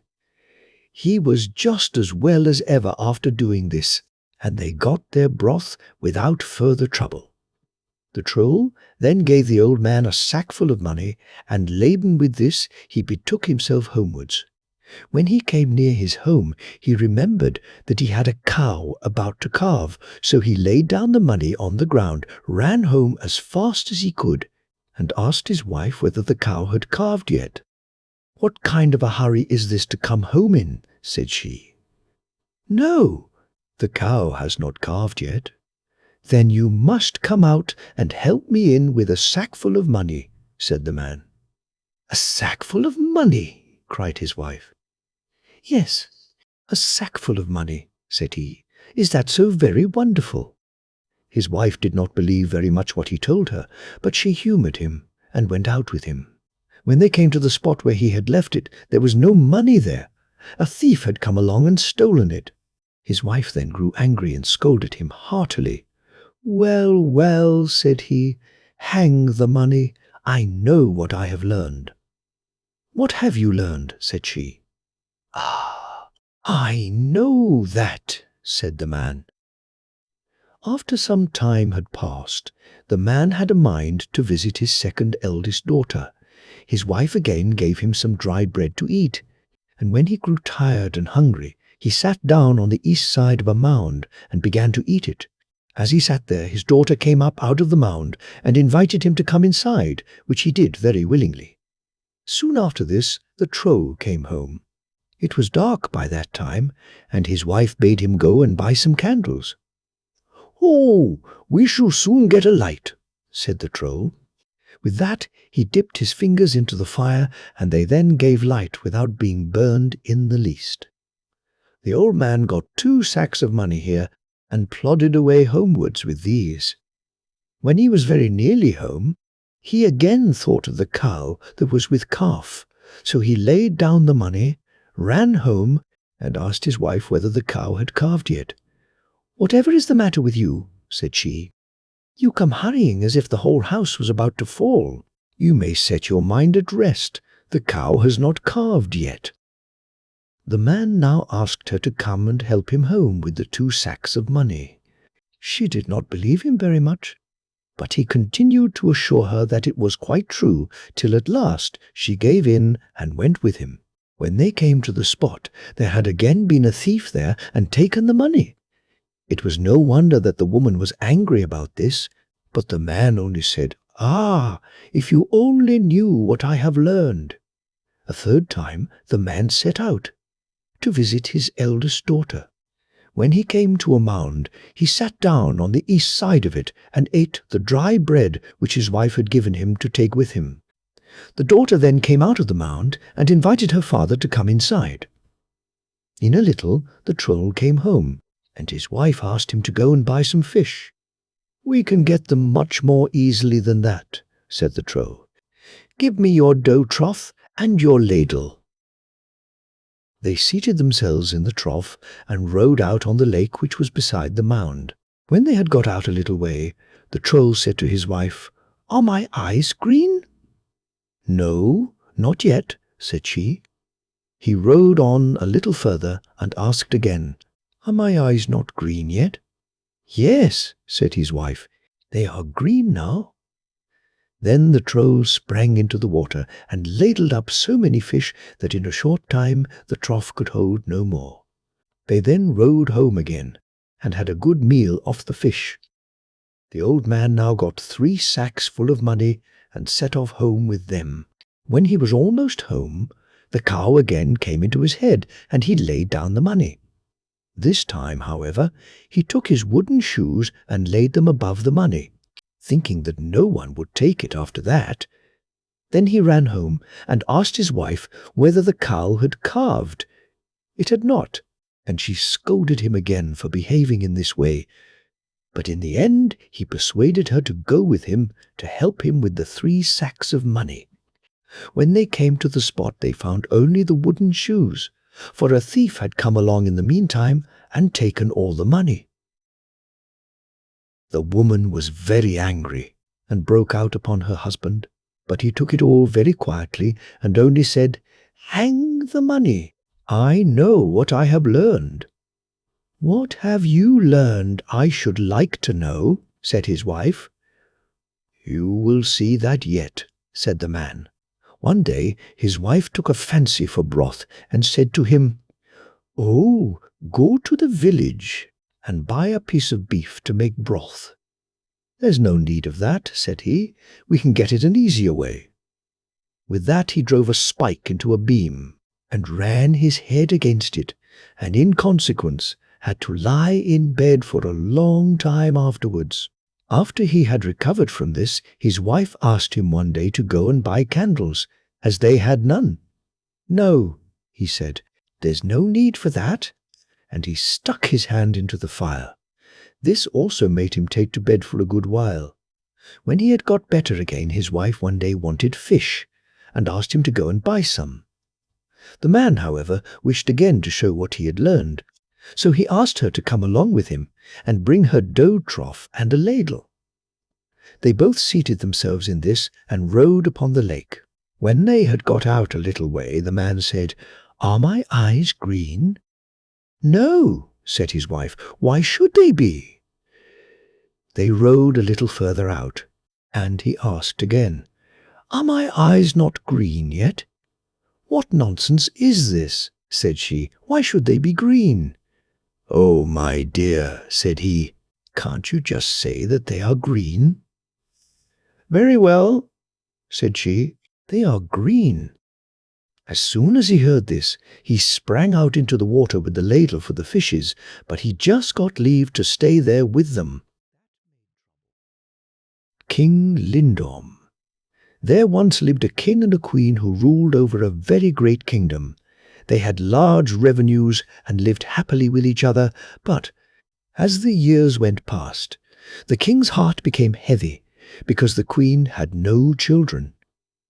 She also sorrowed greatly over it, because, although the king said nothing to her about this trouble, yet she could see that it vexed him, that they had no heir to the kingdom, and she wished every day that she might have one. One day a poor old woman came to the castle and asked to speak with the queen.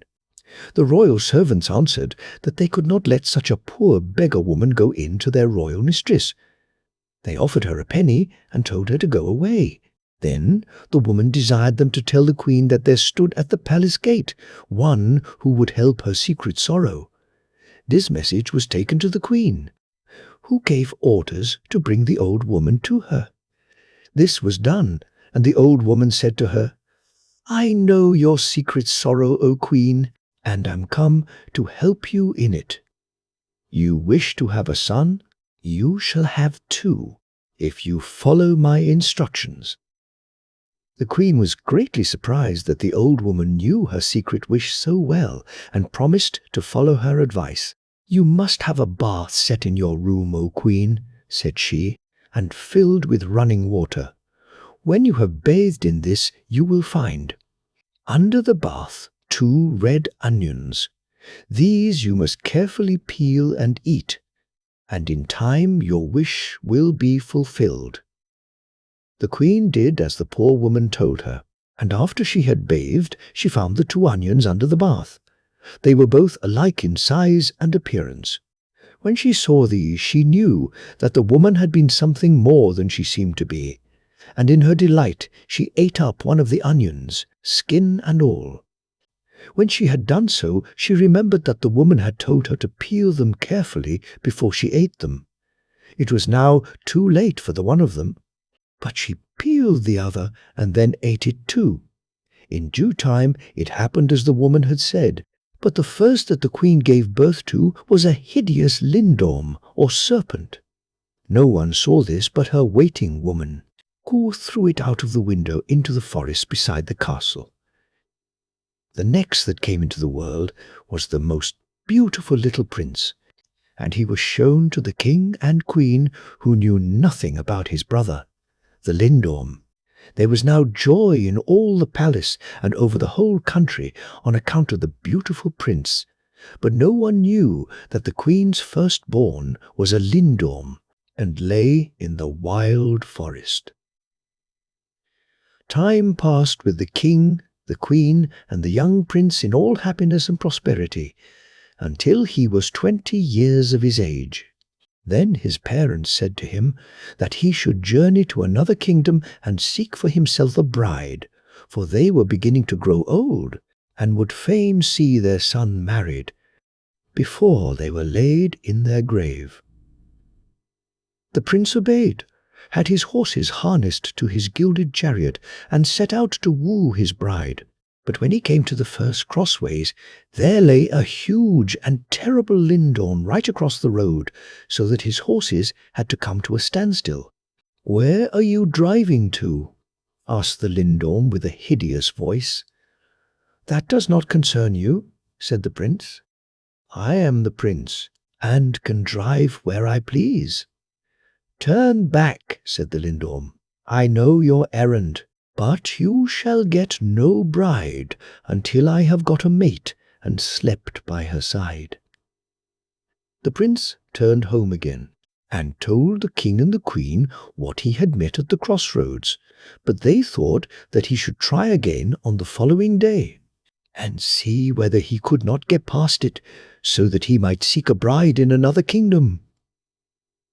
The prince did so, but got no further than the first crossroads. There lay the lindorm again, who stopped him in the same way as before.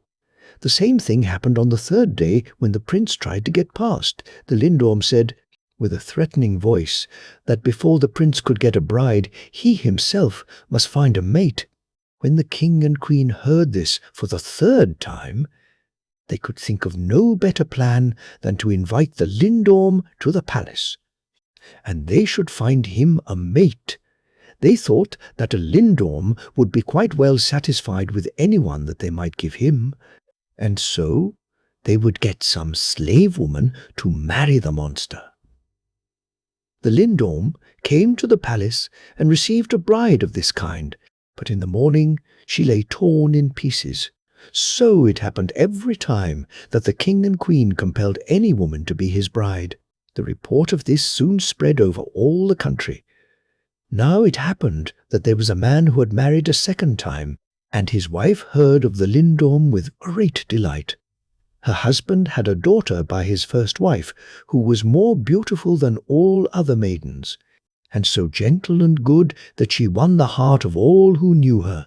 His second wife, however, had also a grown-up daughter, who by herself would have been ugly and disagreeable enough, but beside her good and beautiful stepsister seemed still more ugly and wicked, so that all turned from her with loathing.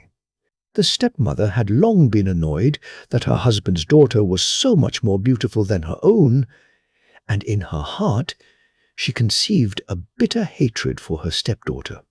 When she now heard that there was in the king's palace a lindorm which tore in pieces all the women that were married to him, and demanded a beautiful maiden for his bride, she went to the king and said that her stepdaughter wished to wed the lindorm, so that the country's only prince might travel and seek a bride. At this the king was greatly delighted, and gave orders that the young girl should be brought to the palace. When the messengers came to fetch her, she was terribly frightened, for she knew that it was her wicked stepmother who in this way was aiming at her life. She begged that she might be allowed to spend another night in her father's house. This was granted her, and she went to her mother's grave.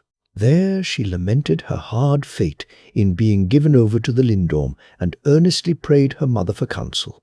How long she lay there by the grave and wept, one cannot tell, but sure it is that she fell asleep and slept until the sun rose. Then she rose up from the grave, quite happy at heart, and began to search about in the fields. There she found 3 nuts, which she carefully put away in her pocket.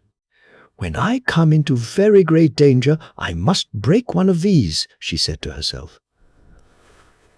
Then she went home and set out quite willingly with the king's messengers. When these arrived at the palace with the beautiful young maiden, everyone pitied her fate. But she herself was of good courage, and asked the queen for another bridal chamber than the one the lindorm had had before. She got this, and then she requested them to put a pot full of strong lye on the fire and lay down 3 new scrubbing brushes. The queen gave orders that everything should be done as she desired, and then the maiden dressed herself in 7 clean snow-white shirts and held her wedding with the lindorm. When they were left alone in the bridal chamber, the lindorm, in a threatening voice, ordered her to undress herself. "Undress yourself first," said she. "None of the others bade me do that," said he in surprise. "But I bid you," said she. Then the lindorm began to writhe and groan and breathe heavily, and after a little he had cast his outer skin, which lay on the floor, hideous to behold. Then his bride took off one of her snow-white shirts and cast it on the lindorm's skin. Again he ordered her to undress, and again she commanded him to do so first. He had to obey, and, with groaning and pain, cast off one skin after another, and for each skin the maiden threw off one of her shirts, until there lay on the floor 7 lindorm skins and 6 snow-white shirts. The 7th she still had on. The lindorm now lay before her as a formless, slimy mass, which she, with all her might, began to scrub with the lye and new scrubbing brushes. When she had nearly worn out the last of these, there stood before her the loveliest youth in the world. He thanked her for having saved him from his enchantment, and told her that he was the king and queen's eldest son and heir to the kingdom. Then he asked her whether she would keep the promise she had made to the lindorm to share everything with him. To this she was well content to answer yes.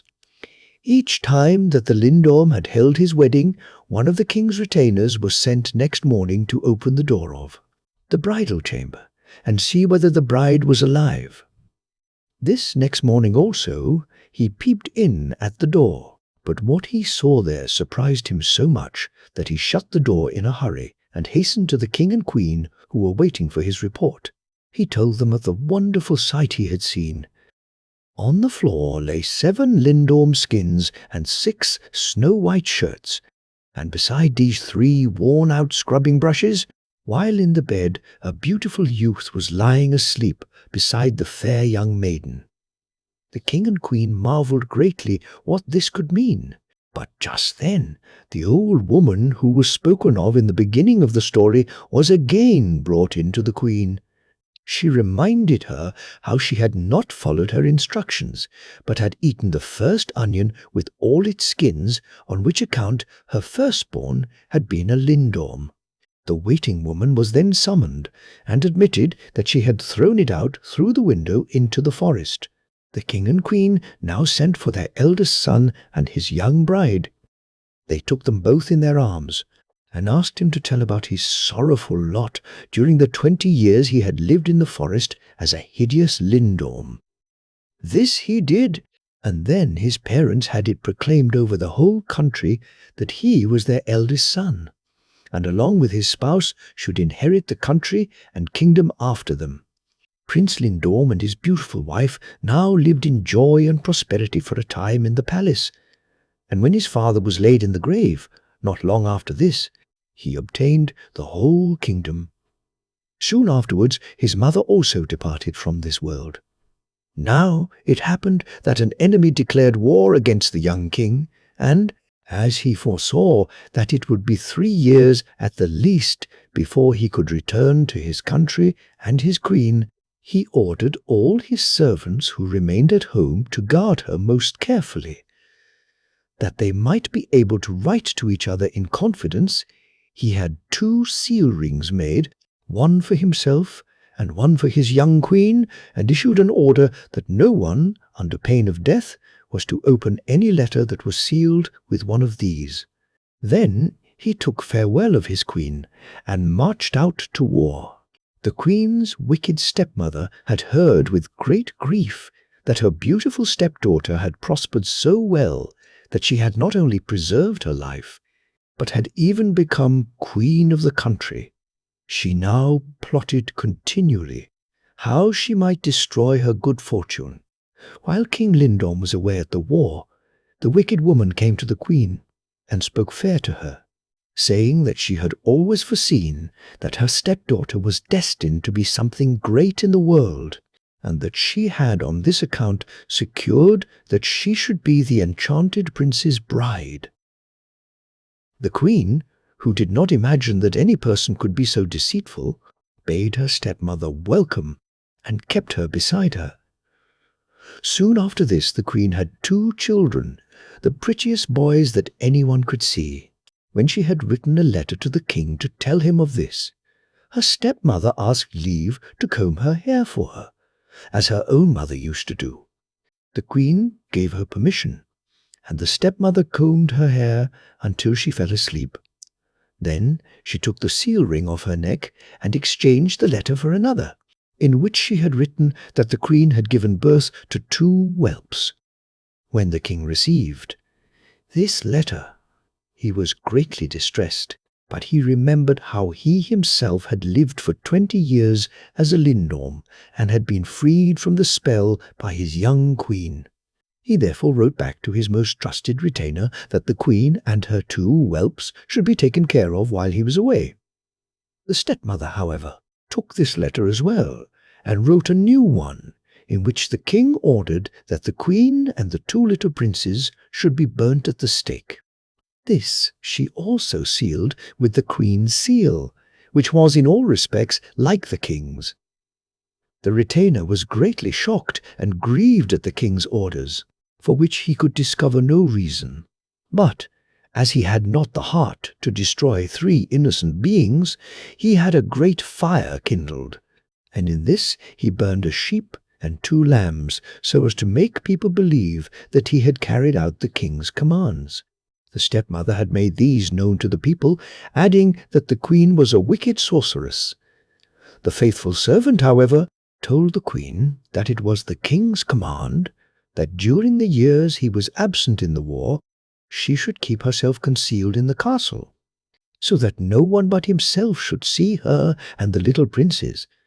The queen obeyed, and no one knew but that both she and her children had been burned. But when the time came near for King Lindorm to return home from the war, the old retainer grew frightened because he had not obeyed his orders. He therefore went to the queen and told her everything, at the same time showing her the king's letter containing the command to burn her and the princes. He then begged her to leave the palace before the king returned. The queen now took her 2 little sons and wandered out into the wild forest.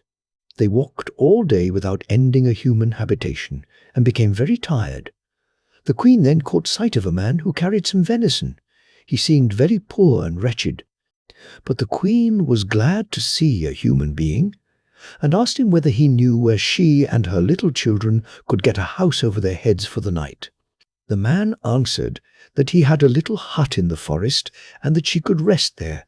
But he also said that he was one who lived entirely apart from men, and owned no more than the hut, a horse, and a dog, and supported himself by hunting. The queen followed him to the hut, and rested there overnight with her children, and when she awoke in the morning, the man had already gone out hunting. The queen then began to put the room in order and prepare food, so that when the man came home he found everything neat and tidy, and this seemed to give him some pleasure. He spoke but little, however, and all that he said about himself was that his name was Peter. Later in the day he rode out into the forest, and the queen thought that he looked very unhappy. While he was away, she looked about her in the hut a little more closely, and found a tub full of shirts stained with blood lying among water. She was surprised at this, but thought that the man would get the blood on his shirt when he was carrying home venison. She washed the shirts and hung them up to dry and said nothing to Peter about the matter. After some time had passed, she noticed that every day he came riding home from the forest, he took off a blood-stained shirt and put on a clean one. She then saw that it was something else than the blood of the deer that stained his shirts, so one day she took courage and asked him about it. At first he refused to tell her, but she then related to him her own story and how she had succeeded in delivering the lindorm. He then told her that he had formerly lived a wild life and had finally entered into a written contract with the evil spirit. Before this contract had expired, he had repented and turned from his evil ways and withdrawn himself to this solitude.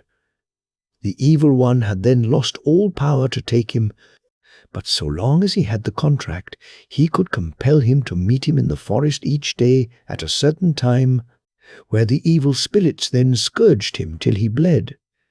Next day, when the time came for the man to ride into the forest, the queen asked him to stay at home and look after the princes, and she would go to meet the evil spirits in his place.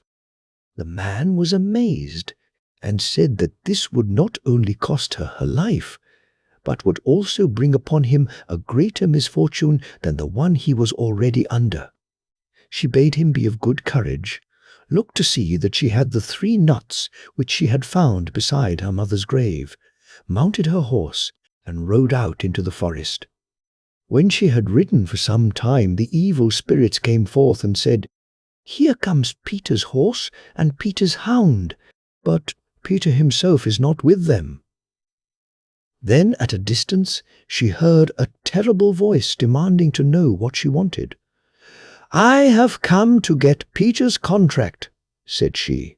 At this there arose a terrible uproar among the evil spirits, and the worst voice among them all said, "Ride home and tell Peter that when he comes tomorrow he shall get twice as many strokes as usual."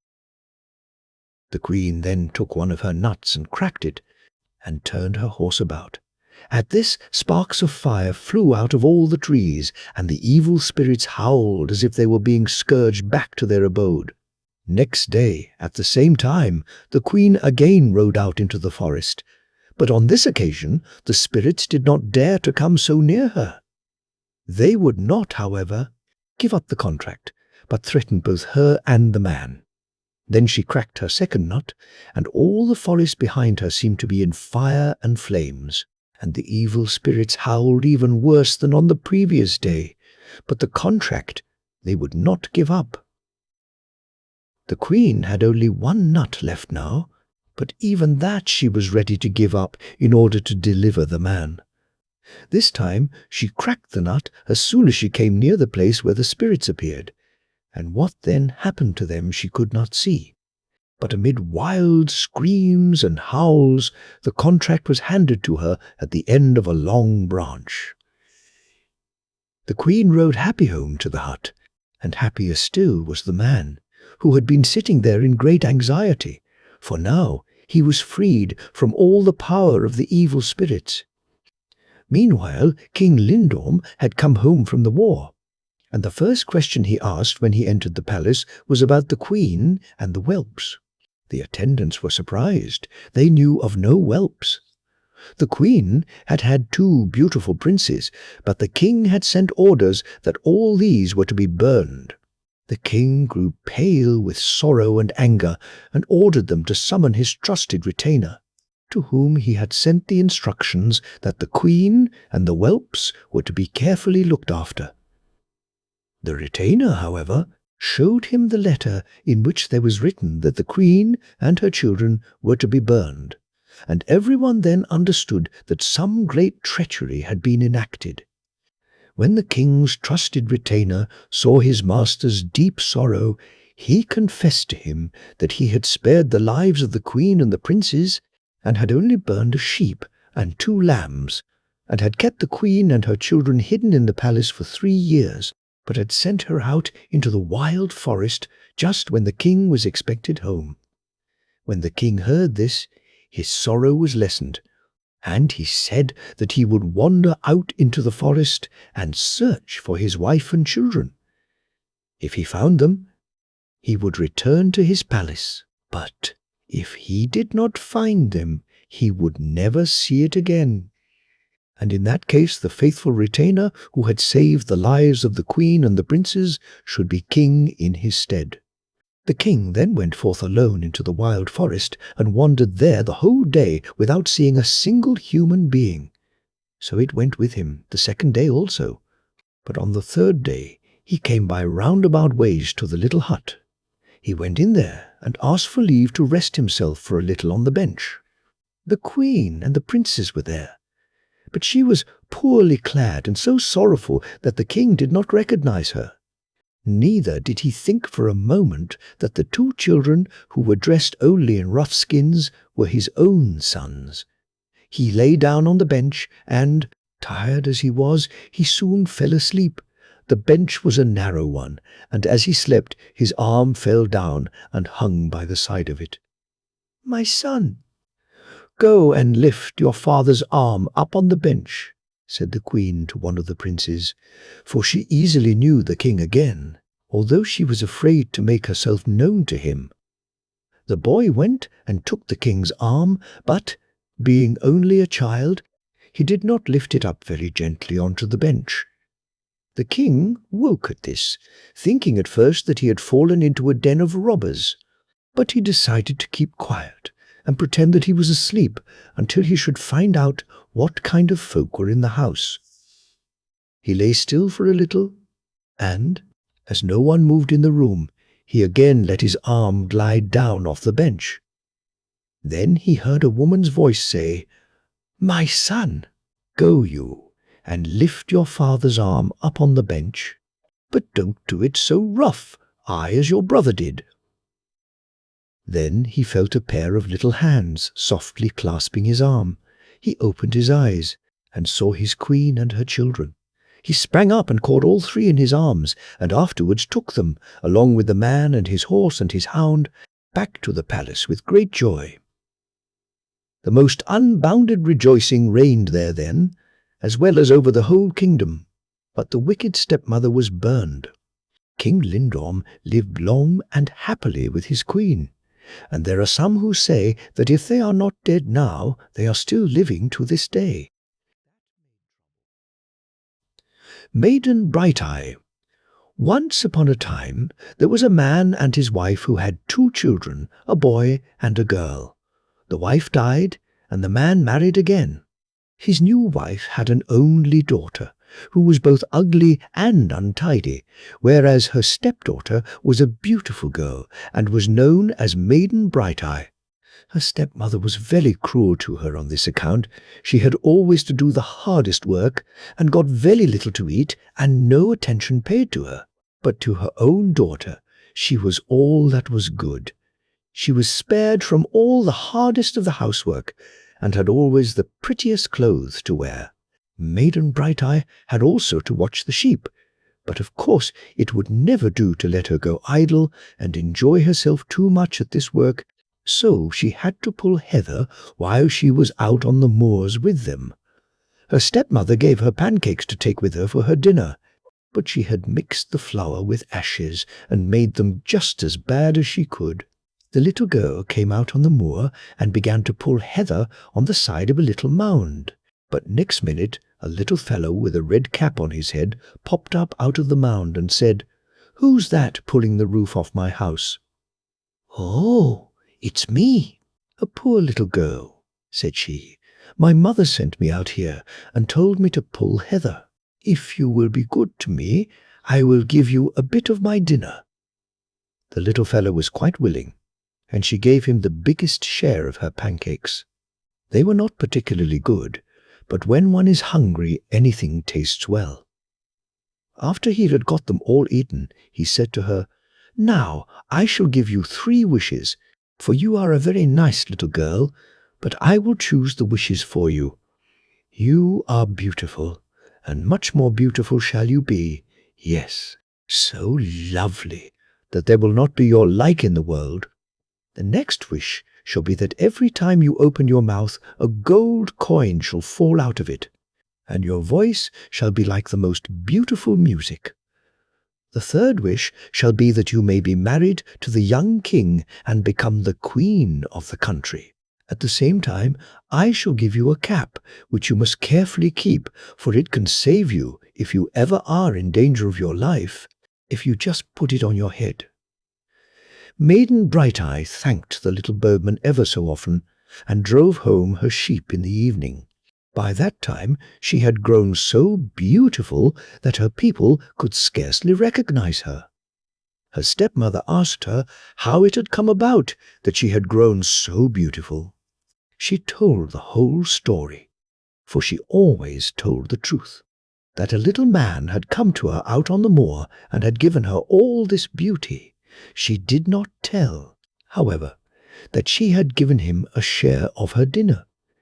The stepmother thought to herself, "If one can become so beautiful by going out there, my own daughter shall also be sent, for she can well stand being made a little prettier." Next morning she baked for her the finest cakes, and dressed her prettily to go out with the sheep. But she was afraid to go away there without having a stick to defend herself with if anything should come near her.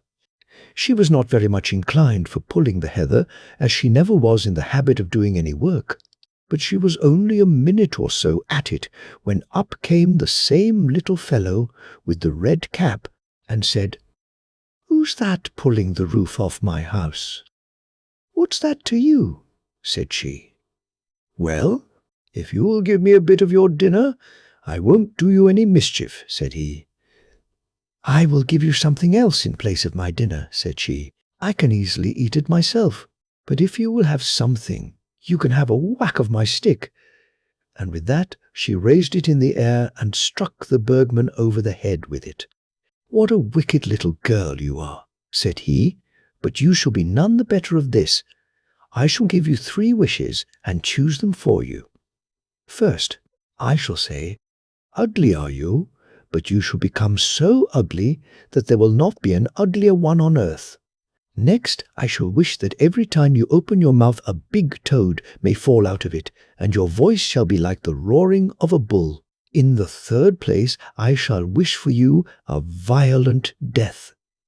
The girl went home in the evening, and when her mother saw her, she was as vexed as she could be, and with good reason too. But it was still worse when she saw the toads fall out of her mouth and heard her voice. Now we must hear something about the stepson. He had gone out into the world to look about him and took service in the king's palace. About this time he got permission to go home and see his sister, and when he saw how lovely and beautiful she was, he was so pleased and delighted that when he came back to the king's palace, everyone there wanted to know what he was always so happy about. He told them that it was because he had such a lovely sister at home. At last it came to the ears of the king what the brother said about his sister, and, besides that, the report of her beauty spread far and wide, so that the youth was summoned before the king, who asked him if everything was true that was told about the girl. He said it was quite true, for he had seen her beauty with his own eyes, and had heard with his own ears how sweetly she could sing, and what a lovely voice she had. The king then took a great desire for her, and ordered her brother to go home and bring her back with him, for he trusted no one better to accomplish that errand. He got a ship and everything else that he required, and sailed home for his sister.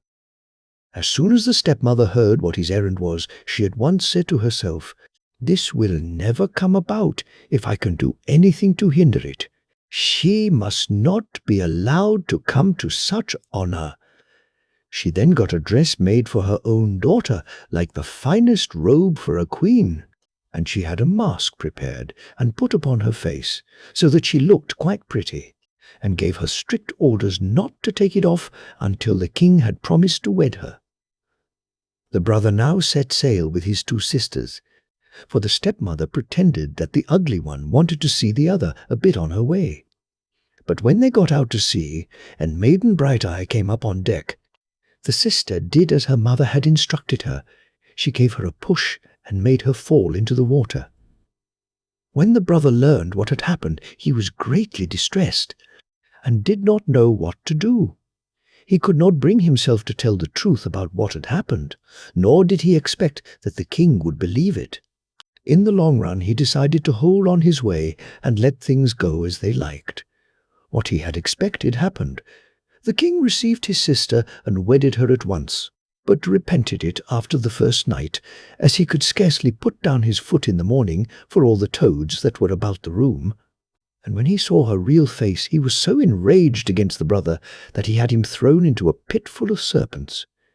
He was so angry, not merely because he had been deceived, but because he could not get rid of the ugly wretch that was now tied to him for life. Now we shall hear a little about Maiden Bright-Eye. When she fell into the water, she was fortunate enough to get the birdman's cap put on her head, for now she was in danger of her life, and she was at once transformed into a duck. The duck swam away after the ship, and came to the king's palace on the next evening. There it waddled up the drain, and so into the kitchen, where her little dog lay on the hearthstone. It could not bear to stay in the fine chambers along with the ugly sister, and had taken refuge down here. The duck hopped up till it could talk to the dog. "Good evening," it said. "Thanks, Maiden Bright-Eye," said the dog. "Where is my brother?" "He is in the serpent pit." "Where is my wicked sister?" "She is with the noble king." "Alas, alas, I am here this evening, and shall be for 2 evenings yet, and then I shall never come again." When it had said this, the duck waddled off again.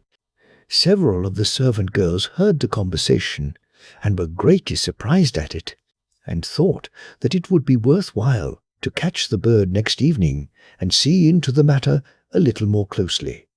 They had heard it say that it would come again.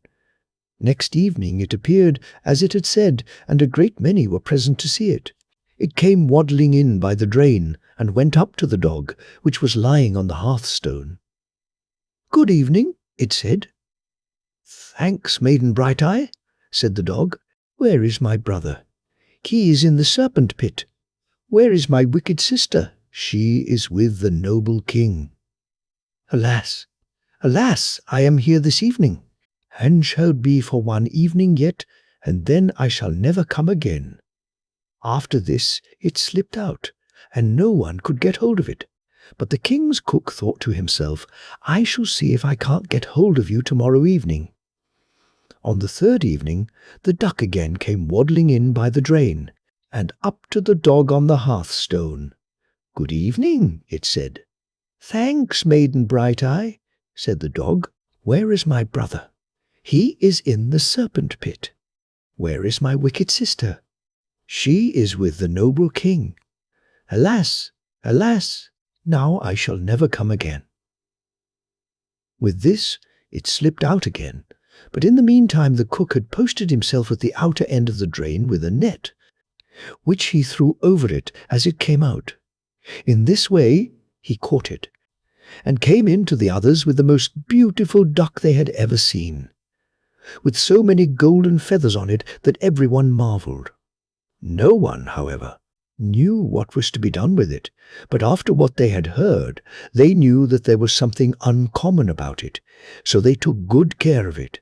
At this time, the brother in the serpent pit dreamed that his right sister had come swimming to the king's palace in the shape of a duck, and that she could not regain her own form until her beak was cut off.